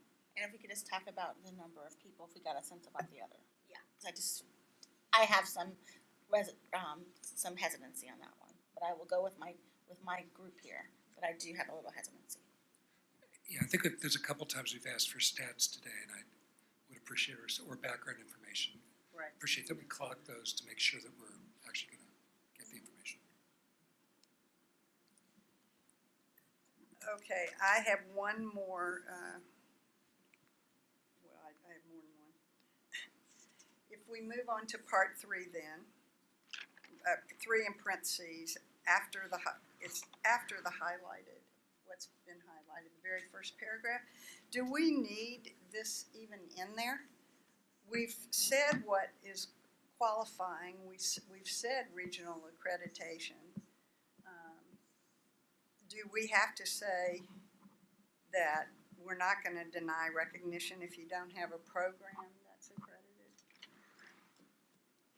I would imagine this is about APA accreditation. That's what it is, but I mean, do we even need to put that in there? We're saying we're not going to deny. We've shown what the criteria is for meeting the standard. That's right. We don't need have to say what it doesn't include. I agree. So I'm suggesting we take out part 3.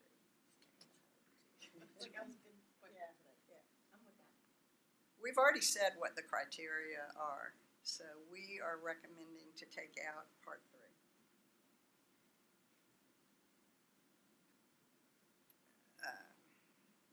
Okay, for number 4, now we're talking about people educated outside the United States. Excuse me.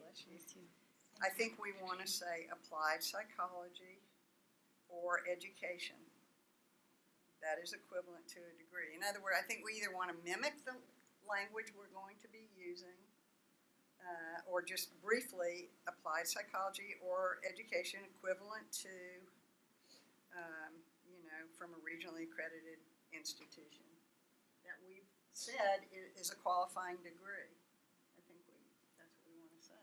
Although we're now using a new term, it's not necessarily consistent with the other terms we're using, which we operationalized because people weren't certain what Right, applied psychology meant. So that's fine to operationalize it, to use exactly the same language. I'm just saying, right now, this doesn't match what we Right.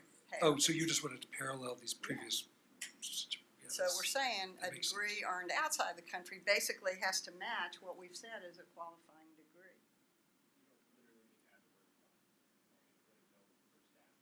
Maybe use the same language that we're using up here. This is the kind of degree that you can have in psychology. Can we not just say a degree in psychology or education pursuant to C1 and 2? Yes, Okay. that would be just fine.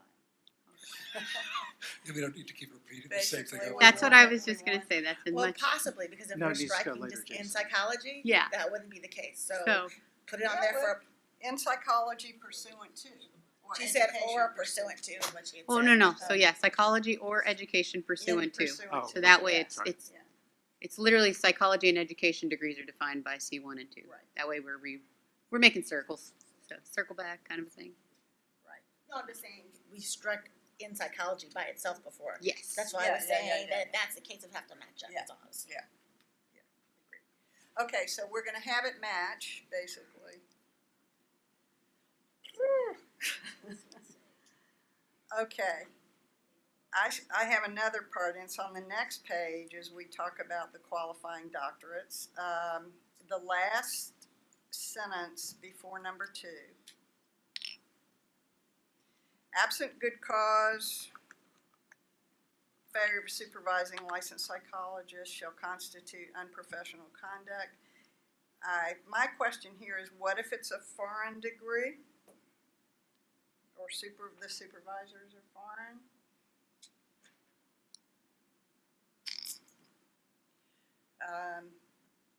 The supervised professional experience occurred outside of the country. Then that doesn't make sense. Or maybe that would be the good cause. Just see what I'm saying? Here we're saying if a supervising licensed psychologist who doesn't turn in verification to the board is going to be subject to discipline, essentially. And I'm saying, what if this is a supervisor outside of California, basically? Doesn't even have to be foreign, it can be outside of California. We wouldn't have control over the discipline of the out-of-state or out-of-country license in that particular instance, but because we have supervisor responsibilities laid out in our regulations, that we could have an act or a violation of the supervision requirements be unprofessional conduct, and we could proceed. Right. With our licensees, ours. fair or unfair, we wouldn't be able to do the same, for any other supervisors. Absolutely, that's what I'm saying. So do we take this sentence out, or do we modify it to read appropriately for licensed psychologists, for California licensed psychologists? Definitely should not be taken out because we need it for our, to have, our licensees be subject to Then we need to appropriate clarify action. it. I think we need to clarify these, we're talking about our licensees here, right? But I think that, No, I don't think so, because the code only applies to California licensees. We don't have jurisdiction over people who are licensed outside of California. However, it might apply to a California licensee who is operating in another state. Right. But that's- I don't think we generally would make those kinds of Okay, distinctions. I think we would still view it as unprofessional conduct, and whether we could do anything about it, it just depends on where they're licensed. But Right. I think just a general statement stating that it shall constitute unprofessional conduct is appropriate. okay. All right, I think that's it for me for 29, whatever we're on, 14. And I don't see anything from the public. So, at this point, why don't we take a break?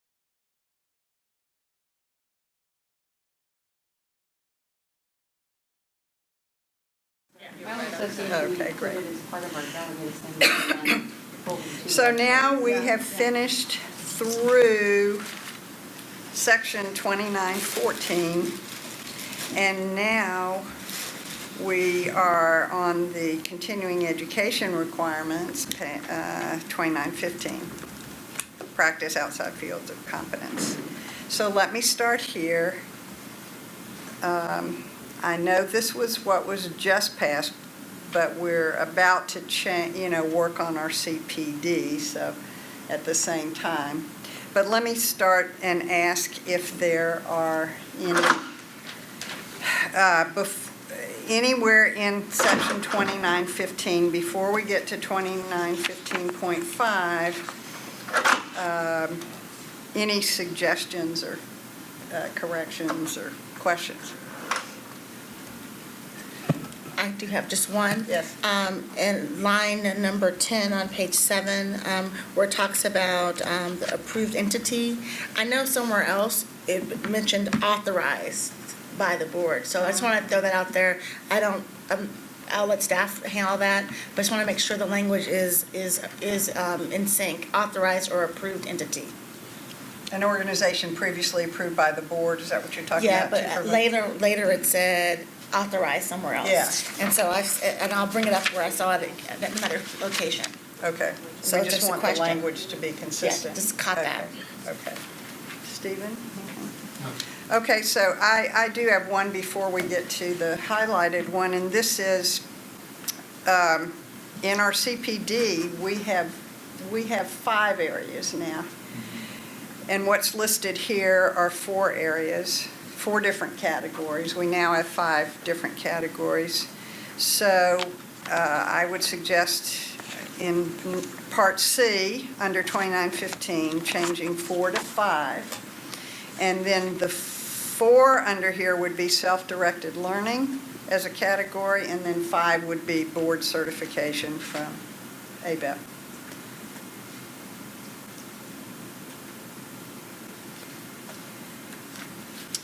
I'm just looking through and I'm kind of jumping ahead to our draft regulations for continued professional development, but I think what we did was, We added a self-directed learning as a 5th category.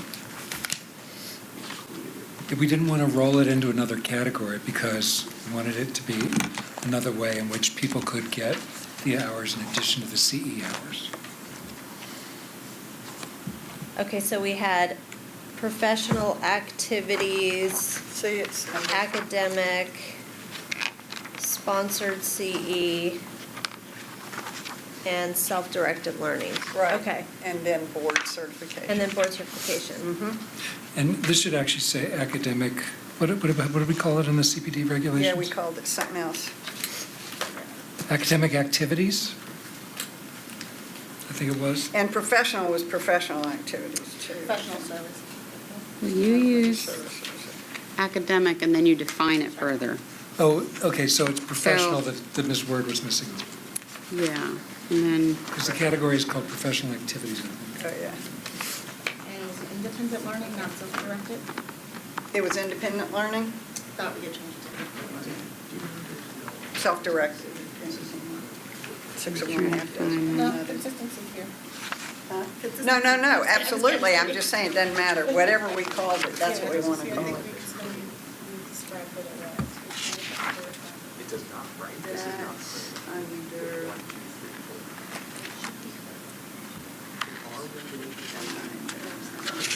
Yeah. Independent, what was our major category though? yeah, and then you It does say just clarify. academic? Because you clarify in the regs what academic means. Right. But what is professional called? That's what I'm looking for. Professional Activities. Professional activities, then it should say. Then academic, But it's interesting because it only has, on this page, it only has 4 categories. And I still only have professional I services. think. that's because that's not our For CPD activities. thing. They're not completely thing. Okay, but my CPD thing has 5 categories. Maybe it's not every place it's Professional mentioned. activities, academic, sponsored, continuing. Say, I can't hear you. And for the self-directed learning is not in this, in Mm-mm. draft? It's in mine. I have it on D, self-directed learning activities, page 4 of the CPD. It's subsection D, acceptable CPD learning activities under self-directed learning activities, in quotes, include. Right. I think it got one. So remember, the first thing is what's there now, and the next thing is what we're changing it to on the CPD. So do we want to essentially make a note here that whatever is approved by you tomorrow under CPD is also the same language that's in this? Absolutely. So, Jason, maybe a note there that just says, make sure these Consistent with numbers, yeah, CPD these regulations. language and numbers are consistent with the CPD regs Right. as discussed tomorrow. Or- Which would be on page 2 in the second paragraph. Because it only says 4 categories there, so it should be 5. But everywhere else it says 5, so, and I. These, well, each of these are one, so A is one of those categories, B is one of those categories, C is one of the categories, and D is one of the But categories. there's, and And then is- E is Yeah, E should be board certified. yes. So there should be 5, and they should all match the titles used in those quotes in that section. Right, because in that line, it Right, Yes. everything should match. But it's interesting, Okay, because on so- the page before that, on page 1, you have independent learning. if independent learning. and- Yeah, but it says self-directed learning. No, I here. know, and this is Yeah. saying for consistency. So we're gonna, change when we look at the definitions. Mm-hmm.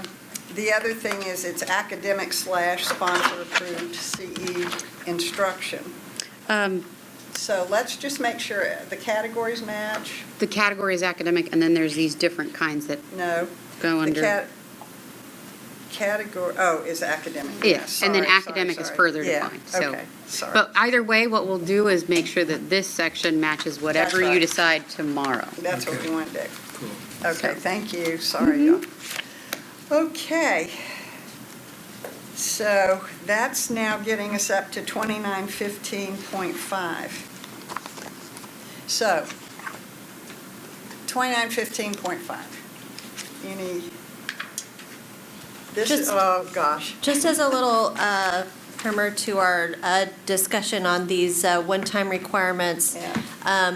as the board reviewed the suicide risk assessment requirement for pre-licensure and a one-time post-licensure requirement, in public comment and board discussion, the question was, should we be looking at all of our requirements for pre-licensure?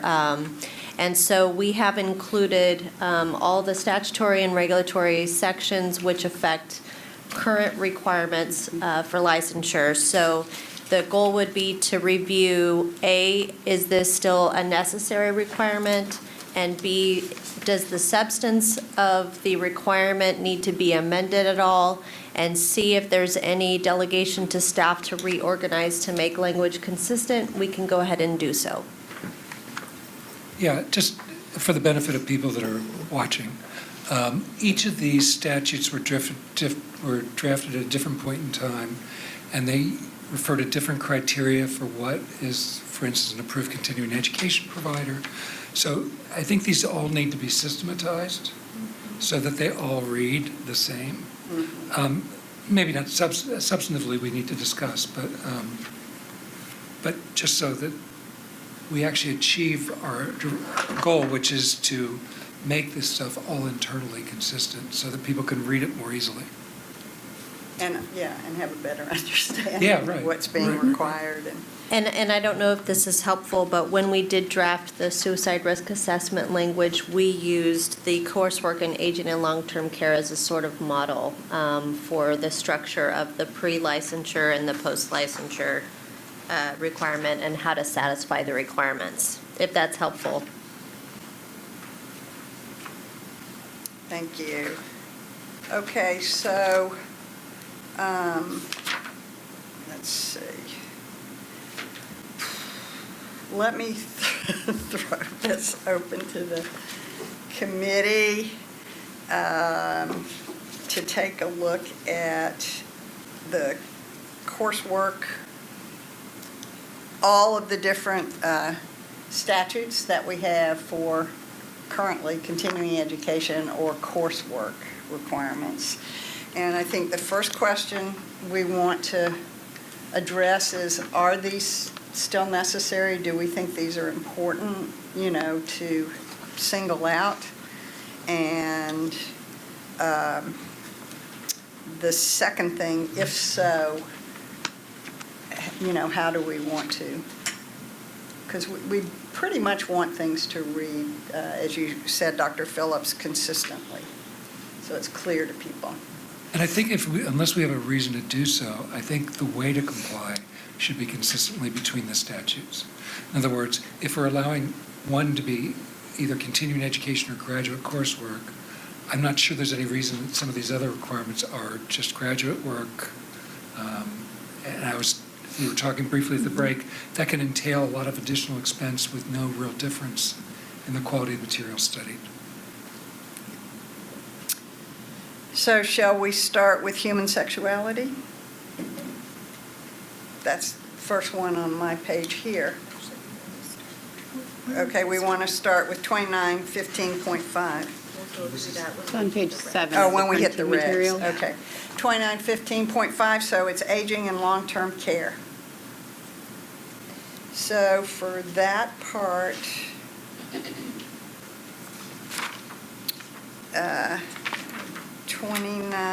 2915.5.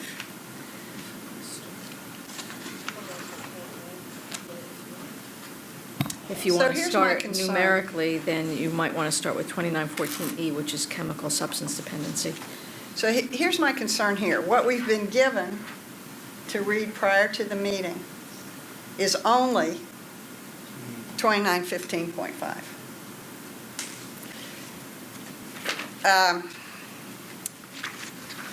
So,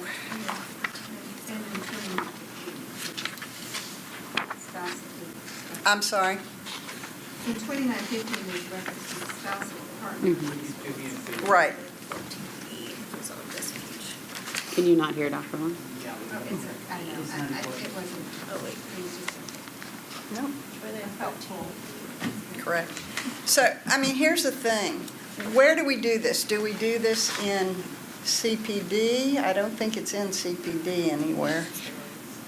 So we have to look at, we wanted to look at all of these in totality, and maybe some of them are in regs and not in statute, but I don't think so. They're all in statute, They're all in statute. and usually there's a mirror for the regs. F has the chemical substance dependency requirement. Well, it just says complete coursework in the detection and treatment. That doesn't tell us anything. Right. We want to look at all of these. So, So that one's in, right. Do you want? This section is, the authority is in 14F. So it says that they shall provide evidence satisfactory to the board that he or she has completed the coursework in detection and treatment of alcohol and other substance dependency as prescribed by the board. And then the details of that requirement are in section 1382.3 of the regulation. okay. So if you want to And organize then- it by. Okay, hold on just a second. And then it talks about spousal or partner abuse, and the details of that would be in regulation, Right. right? Okay. In And some so- cases, yeah, I prepared a chart, and I mostly did it from my use when the board was considering the suicide assessment and intervention coursework, and that's when the conversation, I remember, got started about these one-time requirements, either for licensure or for CE for renewal. So I don't know if it helps or not. I really did this, to help me to get clarity on where those requirements were and what had been implemented by regulation. So if that's helpful, I mostly went in numerical order. I think the HIV/AIDS was taken out of order, but I didn't find a regulatory requirement on that anyway. So I don't know if that will help you or not. So, I mean, I think this is very helpful, but I'm just, part of what I want to do is I want us to be able to go over this stuff. If it's not, if people haven't gotten it before now, or, you know, that's part of what I'm talking about.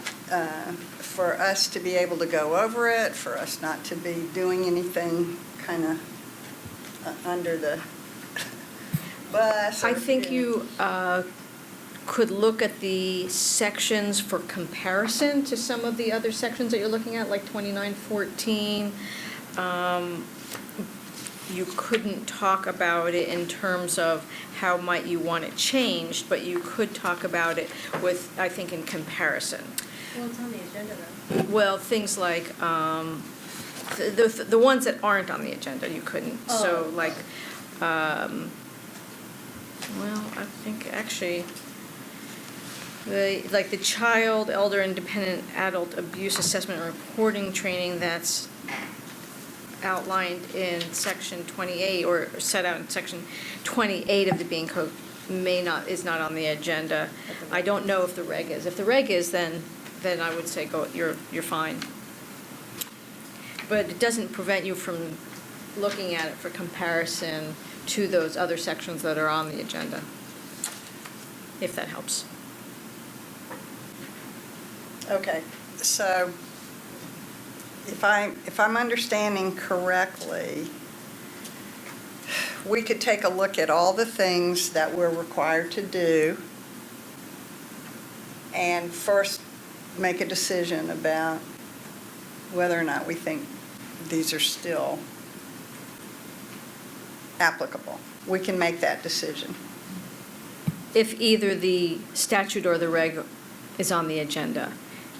If it's not, looking at it, as I said, for comparison's sake, I don't think is a We're- problem, as long as you're not talking about changing it or whether it's a Well, good idea or a yeah, bad but- idea.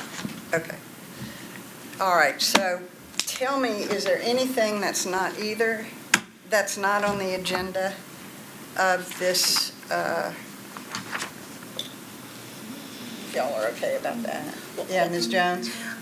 I just want to say, Ms. Marks, I think this is helpful in the sense of, we were trying to figure out particularly the difference between encourage and a requirement. So in seeing those things for comparison, it's really helpful. The one thing that, in particularly for those sections here that are highlighted that would be on the agenda for us to Right, talk about, I guess my question might be, for us to discuss them, but then also, I think kind of with the discussion with the suicide prevention work, I don't know, I don't have a good enough sense in terms of, you know, besides people's individual perspective, how valuable or it's not, and has it, because I think, if I'm not mistaken, and I'm looking at this really quickly, some of these things happen to encourage programs to include that information into the program. And the question would be, is it necessary anymore because it's already being done, or is it not an issue? I don't know, based upon what kind of parameters I would weigh it, is what I'm saying. So, but this You might format is not helpful. you might not can make that decision, is partly what you're saying, because how would we make that decision? Yeah. That's what I'm saying. So maybe we're more, if you agree with that, Dr. Phillips, maybe what we're more looking at is how do we make these consistent? Here are our requirements. How do we make them consistent, or as consistent as we can? I think we want to make them consistent. I think also, although I think this does encourage graduate programs or training programs to cover this material. Some of them require it. Yeah, but some of them don't. It's not part, That's right, these are we not want to required. make it consistent. These are not required by APA. So We APA, know, yeah. APA dictates most of the curriculum for a lot of the graduate programs now, or at least that's the way the graduate programs approach it. So there's very little optional work to be done. So sometimes these don't get necessarily covered in graduate education. In fact, my experience, and it's been primarily with CSPP students, most of them have to go and take all these classes afterwards. So, I don't again, I'm gonna say, what we're maybe a better way to approach it is not, is this still necessary? Because we don't really have, what basis would we use? And that's a great point. But given that this is here, how can we make these more consistent and more easier, more accessible for potential licensees or already existing licensees? So, going that way, and let me see what time it is, because I said we were going to break around. So we got roughly a little over half an hour or something like that, if we want to, that we can do with this. So, given that, let's take a look at what we can. Well, let's think of a large overall, what do we want to say for these one-time requirements? Overall, what do we want to make the parameters? And then staff could work on that, changing all of these things, right, to make sure that they are consistent. If the committee agrees to make the requirements appear and are organized in a consistent fashion, we can go ahead and do that. And the main thing is just, is this still needed, and does any of the substance need to change as far as the language goes? I think the one thing we do need to address is there any reason we should make a distinction between these courses as to whether they can be, and I've brought this up before, whether they can be met by a No. continuing education provider or a graduate institution? I think it's either one is perfectly Totally acceptable. agree. Can I So that would be something we'd want to change. So we want Again, that in every one of the statutes. I'm sorry, We'd want that, I in guess every either, one of the statutes, right. yeah. And, I'm sorry, Ms. Burns? Well, and this could be just out of turn maybe, but, and my thought would be is today, as you're saying, we would look at, we want to make sure that the ability to meet the requirements are consistent throughout, so they can use CE or coursework Right. or whatever. But then that we would like to circle back as the licensing committee and bring in the graduate and training programs and to say, to take a look and survey them as to, with all these different one-time requirements, what are you teaching? What do we still think is necessary? What does the field want to take a look at? So that could be, And I think that's the goal of stakeholder group, Yeah, I is don't- to get that feedback, so. well, I was thinking of maybe even a separate meeting of those. Well, I also groups. think we could probably get that data from our licensing analysts as to whether they are normally looking at transcripts or are they looking at certificates that are gotten from various programs after the fact. So here's the problem. I mean, just kind of think about it. We found, when we did our survey on suicide, addressing suicide, we did a survey, and we found out that at least 95% of our students were getting this somewhere in their graduate training. Typically, practicum experience, internship, in their coursework, they were getting it.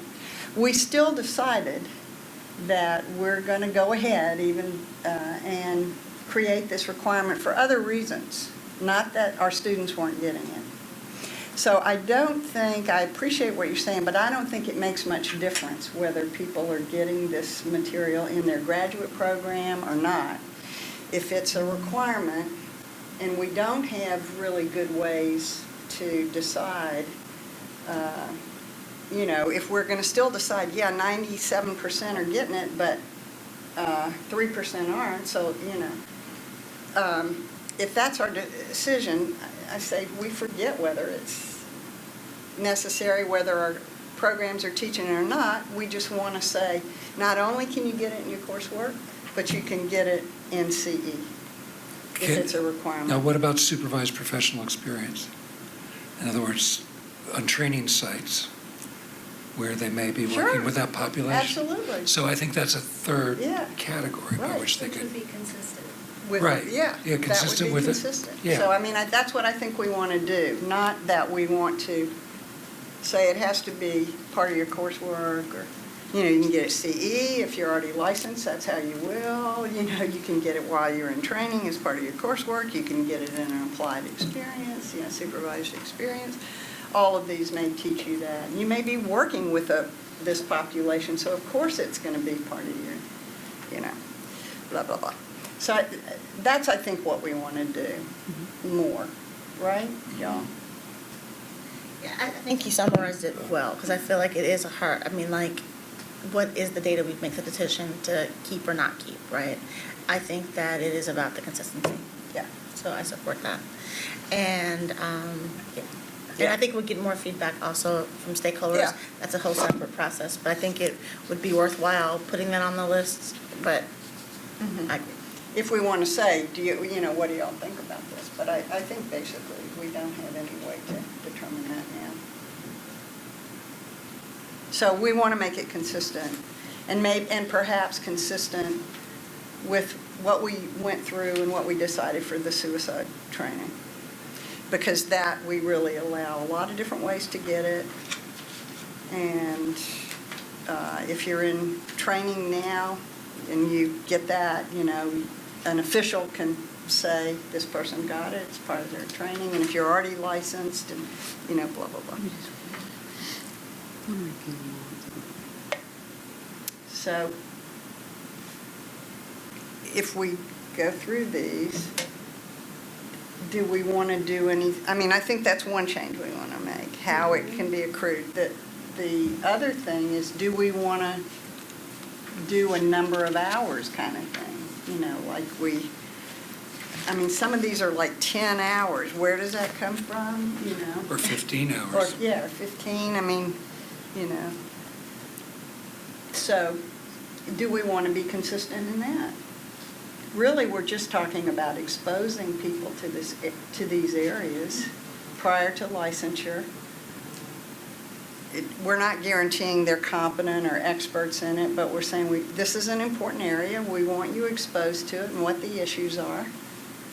And should we then now be consistent, just say this number of hours, and you can get them in all these different ways.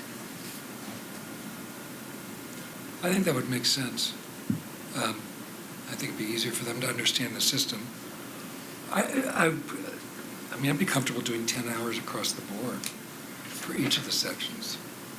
Well, I don't think you're going to cover human sexuality in less than 10 hours. Well, you're not going to cover anything.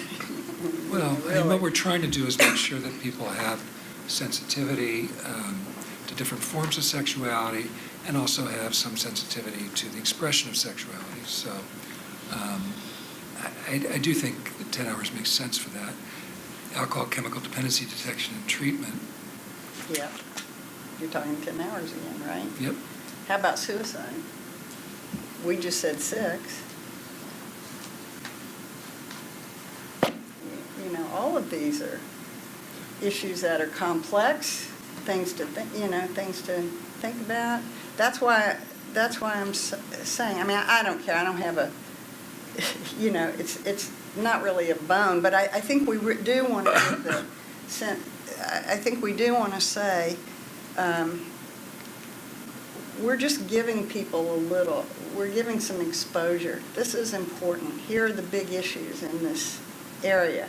We're not making them experts. If they don't know, if they don't understand, say, to be sensitive in these areas or that areas or whatever, I'm just saying, I don't know that extra hours do it or, whatever. So, but is it, are you just saying, well, just to make sure you have enough time to lay out the whole thing or whatever? Well, I guess after hearing that description, I would actually say that we don't want to put an hour on there. I think we keep it as it is with coursework.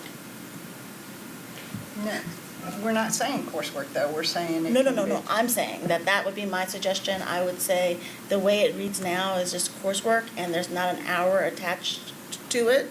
Oh, you're talking about human sexuality? I'm talking about, as you said, about making them all consistent. So I'm talking about it across the board. Because you raise a great point. In terms of the number of hours. I don't know. I feel like I feel like the idea of, and I'm looking here how we have some of the language about encourage on some things, right? And whatever, I just feel like keeping it broad and not putting an hour amount on it, I think would be important to do as we make them consistent. I think some hours are helpful to our licensees. And I really don't want people going and taking a day where they sit in the classroom for 5 hours and knock them all out. You know what I'm saying? However, If there's no hours attached, you could go take a course that would cover all these topics and then get 5 certificates from the course. but they do that, but they do it currently, we don't have hours attached to them, right? No, We- No, we do. We do These are it the in hours reg, that are if it's attached. not in statute, it's spelled out in regulation, typically about the number of hours. Okay, And it would be difficult for staff to monitor the coursework if there wasn't some kind of specific requirement. so we're in statutes now, so for language right here, I think it should stay coursework, because we're not in the reg section, right? If, based on kind of the discussion about making it consistent, so for the alcohol and other chemical substance dependency, if the committee wants to keep that as a requirement, we could, to be consistent, have it be met by CE, a graduate course, or applied experience, if I'm hearing the discussion correctly. So it would open it up even more than just limiting it to the coursework. Why don't we And that's do, what I was saying, actually, was the 3 ways, but not putting the hours here is what I was saying. yeah, don't put them in the statute, but put them in regulation. I agree with that. And maybe we could even do it like these are written, show evidence. Instead of complete coursework, we can use that other language. But and then just have it, F is detection and treatment of alcohol and other. G is spousal or partner abuse. H is aging and long-term care. We put each of the things is a different little paragraph. And could be then we one don't statute. put the other in statute, we put it in regulation. It depends, because in some cases it applies to both the Board of Psychology and the Board of Behavioral Sciences for some of the requirements. So, for example, These are the ones that legislature did. yes, those are the human sexuality, anything that has a low number, like section 25 on page 1 of your chart, section 29 on chemical dependency. So we can't change those at all. You can always ask if the other boards are supportive, and you can seek a legislative change. It's just that it would impact their licensees as well, so we would want to have it be a group effort. But, I mean, all changes have to start from somewhere, so Yeah. if that's the will of the committee and the board, then it's something we can always pursue. So I think human sexuality required by Section 25 of Business and Professions Code. Well, HIV/AIDS, there's actually no requirement, it's just, it's a expression of the intent. And then child, elder, and dependent adult abuse assessment and reporting in Section 28, those apply to both this board and Board of Behavioral Sciences. I think anything else in the 29 series just belongs to this board. But So with it's the those two. provisions that are applied for our board, is there a way that we use the authority granted in the general provisions and then spell out how those requirements can be met in regulation? How they can be met, probably. In some cases, it actually is, maybe more specific. And truthfully, I didn't look at the how of satisfying the requirement. I mostly looked at the number of hours and whether or not it was for licensure or for renewal. Okay, so to clarify what you're saying to us, is that if this was, and I think this goes back to the very first question I asked you, if the legislature has given us this, do we have the ability to say anything about it? And Now what you're saying is, well, if we're the only ones involved, we can, but some of these were not the only ones involved, and so Well, if an hour requirement was set, if an For ex- hour, yeah, that would be one of the Right. things. so for That example. means it can't be changed. It would require a joint effort. Okay. as So Matt said. if, we could come to the Board of Behavioral Sciences maybe with a recommendation. We want to give all these ways of getting this information, to our licensees. We make that request. We are going to request this number of hours if we do decide to do that, to have a consistent number coming from our board anyway. Then we bring that to them. We make a recommendation, but it goes to them first. And that's if there's a change required. If the committee wanted, like, for example, human sexuality is 10 hours, if that's something you wanted to keep, it says the content and the length of the training shall be determined by the agency through regulation. So that's We something. don't need to change it. We don't need to worry about that, because that's our, so human sexuality, even though it's number 25, we don't need to worry about that. Because we get to determine the number of Right, hours. exactly. Okay. And how that is met, because it gives the authority to the agency to determine how that requirement is Okay, met. so what it doesn't give us, In that particular section, but it may be different in the other two general provisions that have the requirement. Does that make sense? Yeah, we'd have to look at each requirement. Yeah. And again, this is a real helpful spreadsheet, but it looks like where you have that kind of specificity, it also does detail the way in which you can get it. yeah, it's saying So right it here. does, I don't know if there's much changing needed, right? So like your The only question thing we you can had change here is the content and length. But as I'm reading it, because it says it has to be in an educational institution approved by the Department of Education, or a continuing education provider, and a course offered by a professional association, I mean, you know, all this kind of stuff, so it.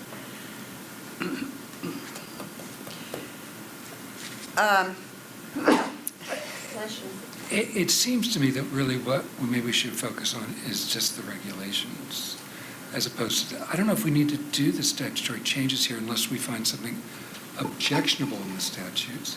I think most of our licensees, if they could look at our regulations and see clearly what it is they can do to satisfy the requirement, I don't think they're necessarily going to run back to the statute to determine what the Okay. statutes say. So what we want to do is include other ways of getting it. And what we'd like to do, if we decide, is say, I mean, do we want to be consistent? X number of hours, we're going to say for these one-time required courses. And if we do, then that's what, we'll make that recommendation, and then we can see what we have to change otherwise. Does that make sense? Yeah, I'm okay with it. I think I thought initially as I was reading through it that we didn't do the numbers here, but Yeah. elsewhere, but that would make sense to me if we do that. I'm okay with it. So I think we probably do want to say, all these courses are ones that are in statute, that we are okay with in statute, that they can be gotten in whatever ways the board determines. And we'll do number of hours in regulation. Some of the statutes do dictate how you have Yes, to they meet. do. Yeah, That's right. what I'm So, saying. so Yeah. we're not going to be able to screw with that too much. Some of the, yeah. But it doesn't seem like any of them set minimum hours. Yes, they do. Some do. The Yeah. regulations do, but I'm looking Some at do, this. some don't. Oh, Yes. aging and long-term care does. Yeah, so Three of does them- alcohol. three of them don't, Jackie. So does, I understand that. That's what I was That's what I'm saying, yeah. Human sexuality dictates 10 hours, right? Actually, the statute. No, that's Actually, the the- statute does less than not, it 50. says not 50 to or less. exceed. The 50. regulation That specifies 10 was my hours. error, Okay. putting that from the reg. All right. And then the chemical substance dependency, that is in a general provision as well as the 2914F. And then it's laid out in detail in regulation. As is the spousal or partner abuse, so it's just generally referred to here as a requirement and then to be spelled out in regulation. Okay. With aging and long-term care and with suicide risk assessment, what we've done is we've spelled out the number of hours and how you meet those requirements. Okay, so let's just look Did we at put- statute at that part, and then we'll We didn't look at put the the other, aging and and when we long-term get to care, did we? regulation, we'll do our consistency thing, Right. okay? So then we would want the statute to reflect the previous language then, to show by evidence satisfactory to the board and specify that evidence. That's right. Yeah. I so- think we want to say that for all the areas. Including coursework in aging and long-term care. Just have that more general, that more general sentence for each of the areas? Or not? Or do we take a look at aging and long-term care and suicide? Because those are written in statute, including number of hours, and so that's what we need to go through those. Well, and those we didn't do aging and long-term care, but for the suicide, we have statutory language so that it's just simply self-implementing. Yeah. So these were ones that required regulations to specify because they're older requirements. So that's the difference, is generally, at least that's how I learned it at my previous agency, is that if there's going to be statutory language, make it self-implementing. That way that you don't have to promulgate regulations on it. These ones are older ones that were already pre-established, so that's why they are defined in regs. Okay, so. And these ones that are defined this way are the ones that would impact not just the Board of Psychology, right? Some. Some of them, you know, what we can That's- do with yeah. them. We can modify some things. I was and just not wondering if others, that yeah. was part of the Yeah. logic on that. Okay, so here's my bottom line question, because I don't feel like it's quite getting answered. Should we take a look at 2915.5 or not? I think the question from staff was really, is this requirement still necessary? And then, are there any substantive changes to the language? And then we can, if need be, reorganize the language to make sense. Okay, so I think we have just decided as a committee that we're not getting rid of any of the requirements at this point in time. So they're all required, because we don't really have a good way to determine whether they're required or not. Do you want? You know, obviously, even if most of our programs do it, we decided to go ahead with the suicide assessment. So that's not a way we can determine what, you know, whether or not. So we've decided to keep them all. Okay. All right, so that's the first question answered. So now the second question is, should we take a look at this one, because it's 2915.5, because it's in statute, and make any suggestions or changes to this statute, right? Right. That's what, right? And if the committee would like to have staff mirror it after the suicide risk assessment with the organization and the added, being able to use applied experience to meet the Right. requirement, we can work with the language and make those changes. Unless the hour requirement needed to be different, because in aging and long-term care, this is not an area that's covered by another general provision. So this is specific to the Board of Psychology.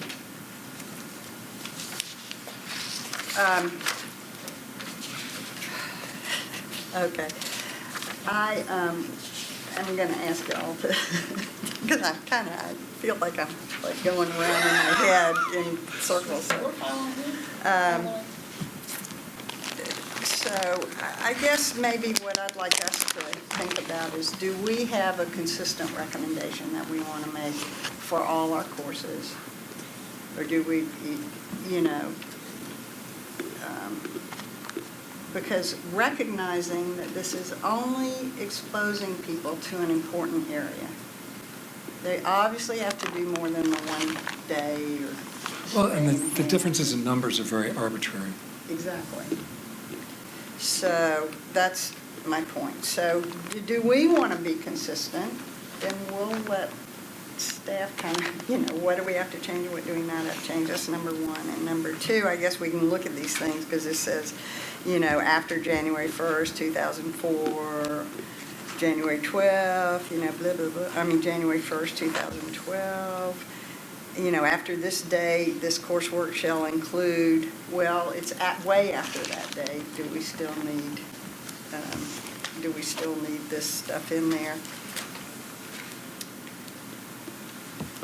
This is, so, can we do like the general hour thing? Let's think about that.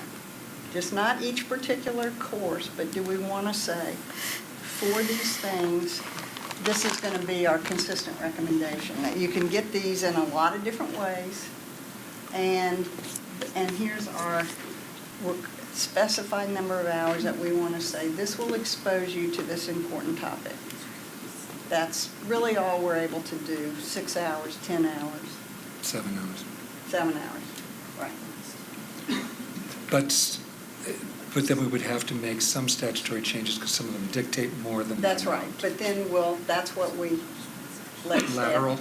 Yes, we lateral that. We make the policy decision or suggest the policy, see if there's any way it can be done. And okay. I actually think 7 hours would probably make the most sense. It's something that can be done in one day. Right. Which makes sense, so you don't have to spread it out over a longer period of time. And I think each of these topics to some extent can be addressed in 7 hours.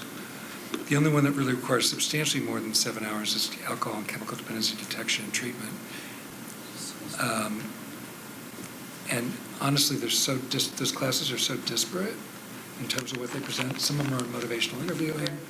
Some of them are on the chemistry of alcohol dependency. So I would think 7 hours would be adequate to each of them. So typically a day in continuing ed, I think is 6 hours. Is it 6? That's like 3 hours in the morning and 3 hours in the afternoon. Just how we arrived at it. Yeah, that's how we got to it on suicide. Okay. Okay? So we all right with that? So that's going to be our recommendation from this committee, is that we want all of our required one-time only things to be 6 hours. Okay. Except where there are general provisions Except that where we say a minimum of 7. Yeah. Except where we can't make that recommendation. So anything where it's not in our statute. Anything Our that's section. not for us and us alone. Then, Although, but we might want to bring it to other boards. Yeah. Given the fact that we know that 6 hours is the general for one day. So if it's 7, it's a day and 1 hour. Exactly. So we're going to say 6 hours.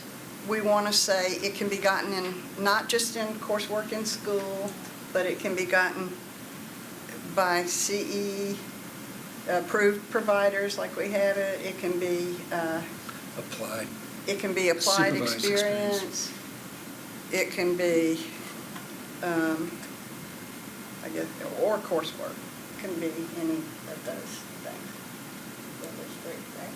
I think there are 3, right? To the Coursework, extent the yeah. statute allows us to do that. Yeah. Right. Everything is contingent on can we do this? And if we can't, but we can bring it to another board and say, hey, would you go in with us? Let's recommend that we do that as well. Okay. All right, so is there anything else that we need to do about any of these then? I think we're done. I think we're right. I think what we can do is run with that direction and bring you back what that would look like. That's great. Yeah, we want to delegate to staff. We want to lateral this one. We do have public comment, so could you come up here and make that comment? Thanks.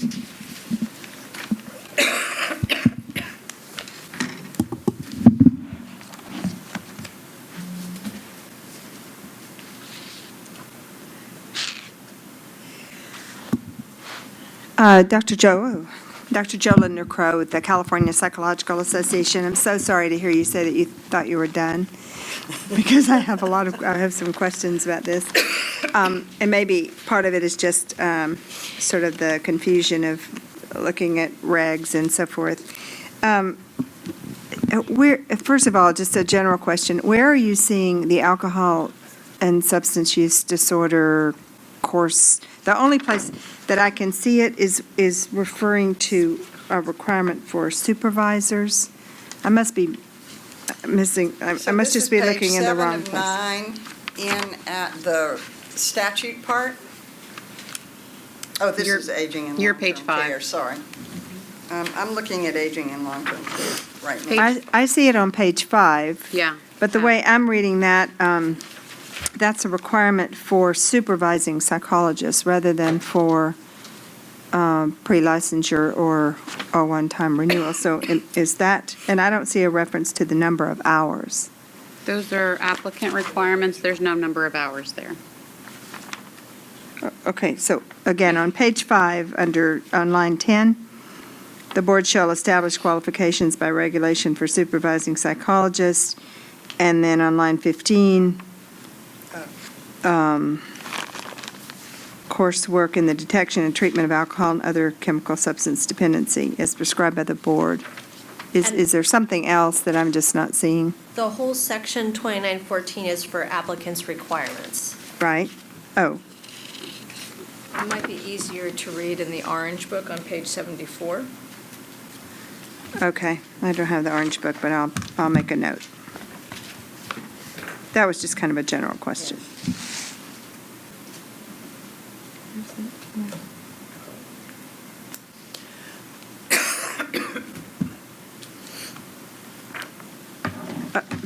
It's okay. So that's the pre-licensure requirement?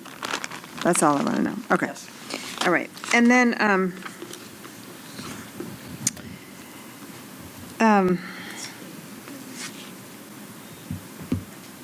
for the spousal and partner abuse assessment, am I reading this right, that that was intended to be a one-time first renewal after January 1st, 2004? So that one is not consistent in requiring, or is that also a pre-licensure requirement? It could be both. I mean, these are both. If you didn't get the training, then you need to take it. I know, but pre-licensure. They're all that way. It is pre-licensure, there's Yeah. one statutory section on pre-licensure and another one on, for spousal and partner abuse. Right. Okay. Requires that if you haven't had it previously, you're gonna have to take it one time. One time. If you For can't licensure. demonstrate that you've had it when Correct, you apply for licensure. correct. Right, okay. They're all that way, is what we're saying. Okay, they're now. just worded very, they're all, it's kind of inconsistent So with, we're changing that. That's Right, what we and- just were talking okay. about. So we want to make them consistent. and then,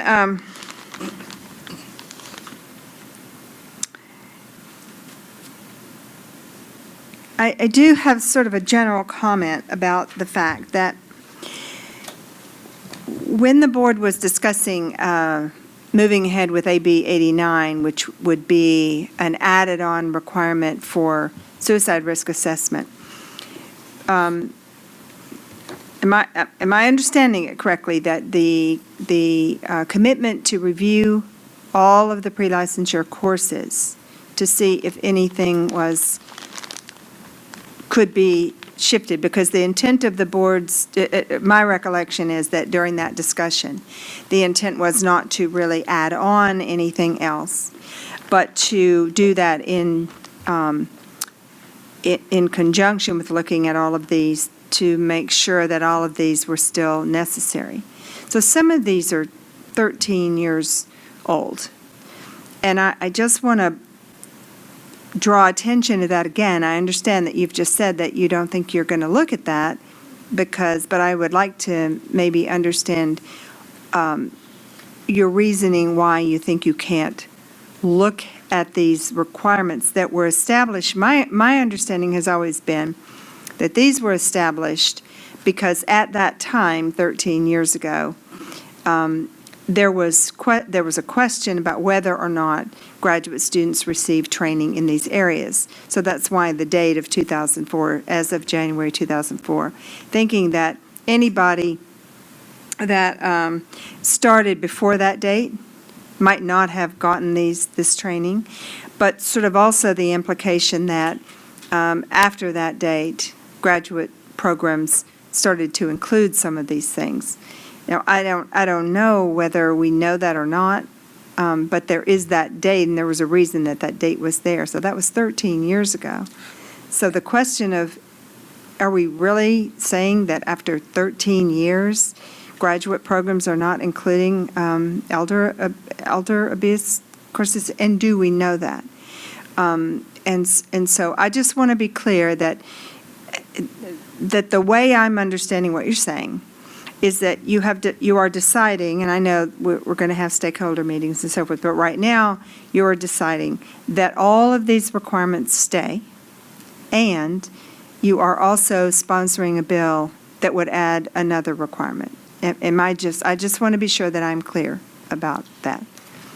I think you're clear, but I think your emphasis is not the way it should be. So I'm gonna, if I can speak, and if I'm wrong, y'all let me know. But I think one of the things, at least that I was thinking, is we actually don't have a way of determining whether or not people are getting this. These have always been, any of these courses have always been, if you get it in your graduate training, fine.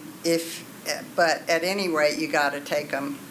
At this point, it would be if you can't give us evidence that you've had this, then you need to take it before your next license renewal. Right. All of them are like that. Okay. When we took a look at, and I'm using the suicide assessment deal that we did, because we actually found out, as you know, by far the majority of our programs, somewhere in their training, psychologists are getting this. Right, or throughout. I'm sorry? Or throughout Or the throughout, training, where- right, I mean, a way vast majority of folks. right. We decided to go ahead anyway with the suicide assessment because we thought it was important enough to go ahead and say, so if you got it in your graduate training, great, and show us evidence that you have by an official letting us know, that's fine. If you haven't, if you can't show us evidence, then the first time before you get licensed, you got to take that. That's essentially what we're saying here. Even if we have the evidence, which some of us might think that's pretty clear, people are getting it, we still think these are probably important areas. All we're doing is saying you need to be exposed to this. Okay. So I have, Let me add something. yes, And I think the other part I would say, and we don't want to go too down far, because that's not on the agenda, we're talking about the licensure, the pathways, but I think it's a great example. I do think the distinction that you made is about the date. So the idea would be after that date of 2004, everyone would have to have done it. So the idea is that did shift the training programs to be able to have it.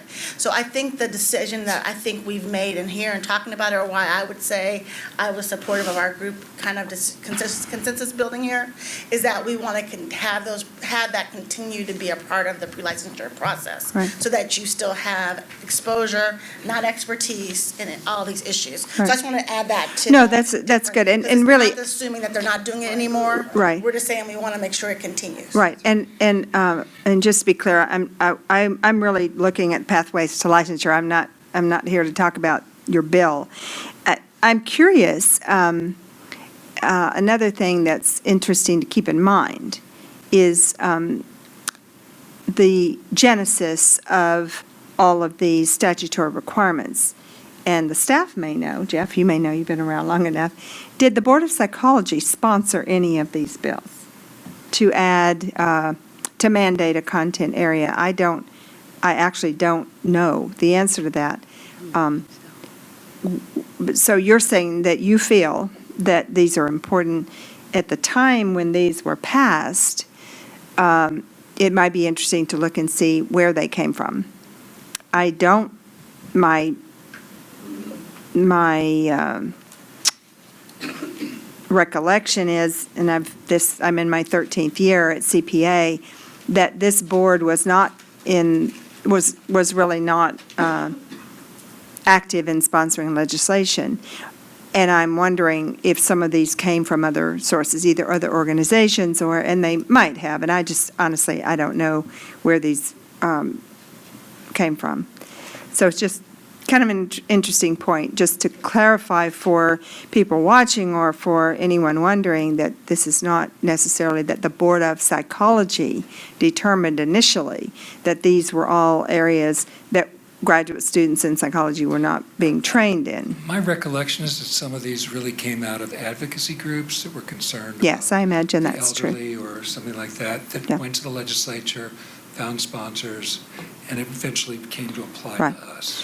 Which is, I think, why we end up with kind of piecemeal. You're talking about the inconsistency of language, and that's always been sort of our objection to legislating content, because you get sort of these, you get a group that wants this and wants this and wants this, and so I think that it would be very good and make it very clear if these things, since you're doing this Pathways project, it would be very helpful, I think, if there could be some consistency, either in the number of hours that you talk about, certainly in the way that you can demonstrate compliance. I think that would be a very helpful thing.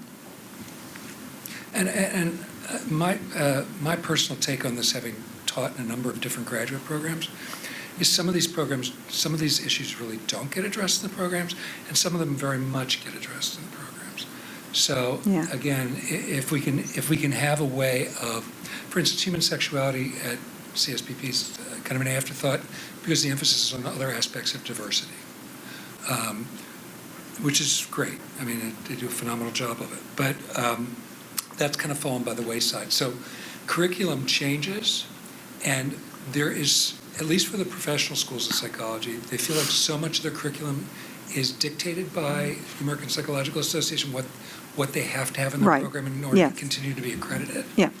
That there's very little room for them to squeeze some of these things. Right. Well, I understand that, and I think what we're looking at here, since you're taking the time to do this project, is that you're sort of drawing a line in the sand, because if you, at this point, decide, no matter how these were initiated before, and no matter who thought they were important, that it sounds like you're saying, well, we, right now in 2017, still think that these content areas are important enough to require being singled out. And, there have been other areas that have been proposed over the past number of years that we didn't say, because, we don't support it because we don't think the legislature should be dictating content for psychologists. We believe that psychologists have the ethical responsibility for maintaining competency in the areas that they're practicing in. So that's our stand on that, and that's why we don't think mandating by legislature is needed or desired. You are saying here that you're agreeing that these content areas are still important enough to single out. And I say that because, there are going to be others. This time it's one thing, but next time it'll be something else. So Excuse me, let me just, the thing I would say about this is we are really looking at people who are going to be licensed psychologists. And Yes. looking at our population. yes, So, and we're saying that these are important issues still, still yes.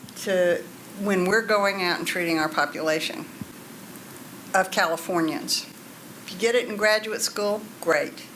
If you don't, here, take that one-time course. It at least exposes you to it. Mm-hmm. This is important. Mm-hmm. And I think, I don't, personally, I might not agree with all of them, but I think it's more like we have huge population, we have very diverse population and very diverse needs. And this kind of points at some, I think, some societal areas that are really important for us to just know about, you Right. know. And I think the question for the board may be in the future, when others come to you and say that they have an area that they think is important enough to mandate continuing education, just like you did with the, approved organizations to offer CE, the question probably will be, how does the board determine which of these areas rises to the level that you're describing, that the board would actually support requiring additional continuing education or a demonstration that you've had it. So that's probably, I can assume that other groups will be coming forward to suggest other areas as well.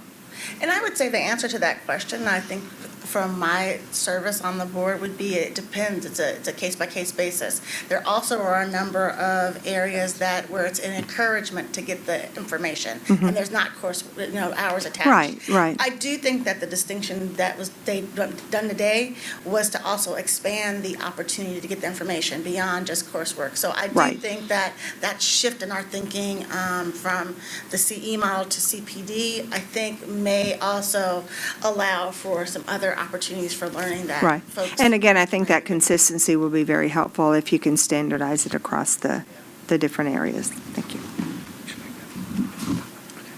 Okay, I would say that we're at a good breaking period. Thank you, Dr. Linder Crow, for your comments. And seeing no other comments, let's take a break for lunch. So how long do we want to take? 45 minutes? Be back at 1 o'clock. How about that?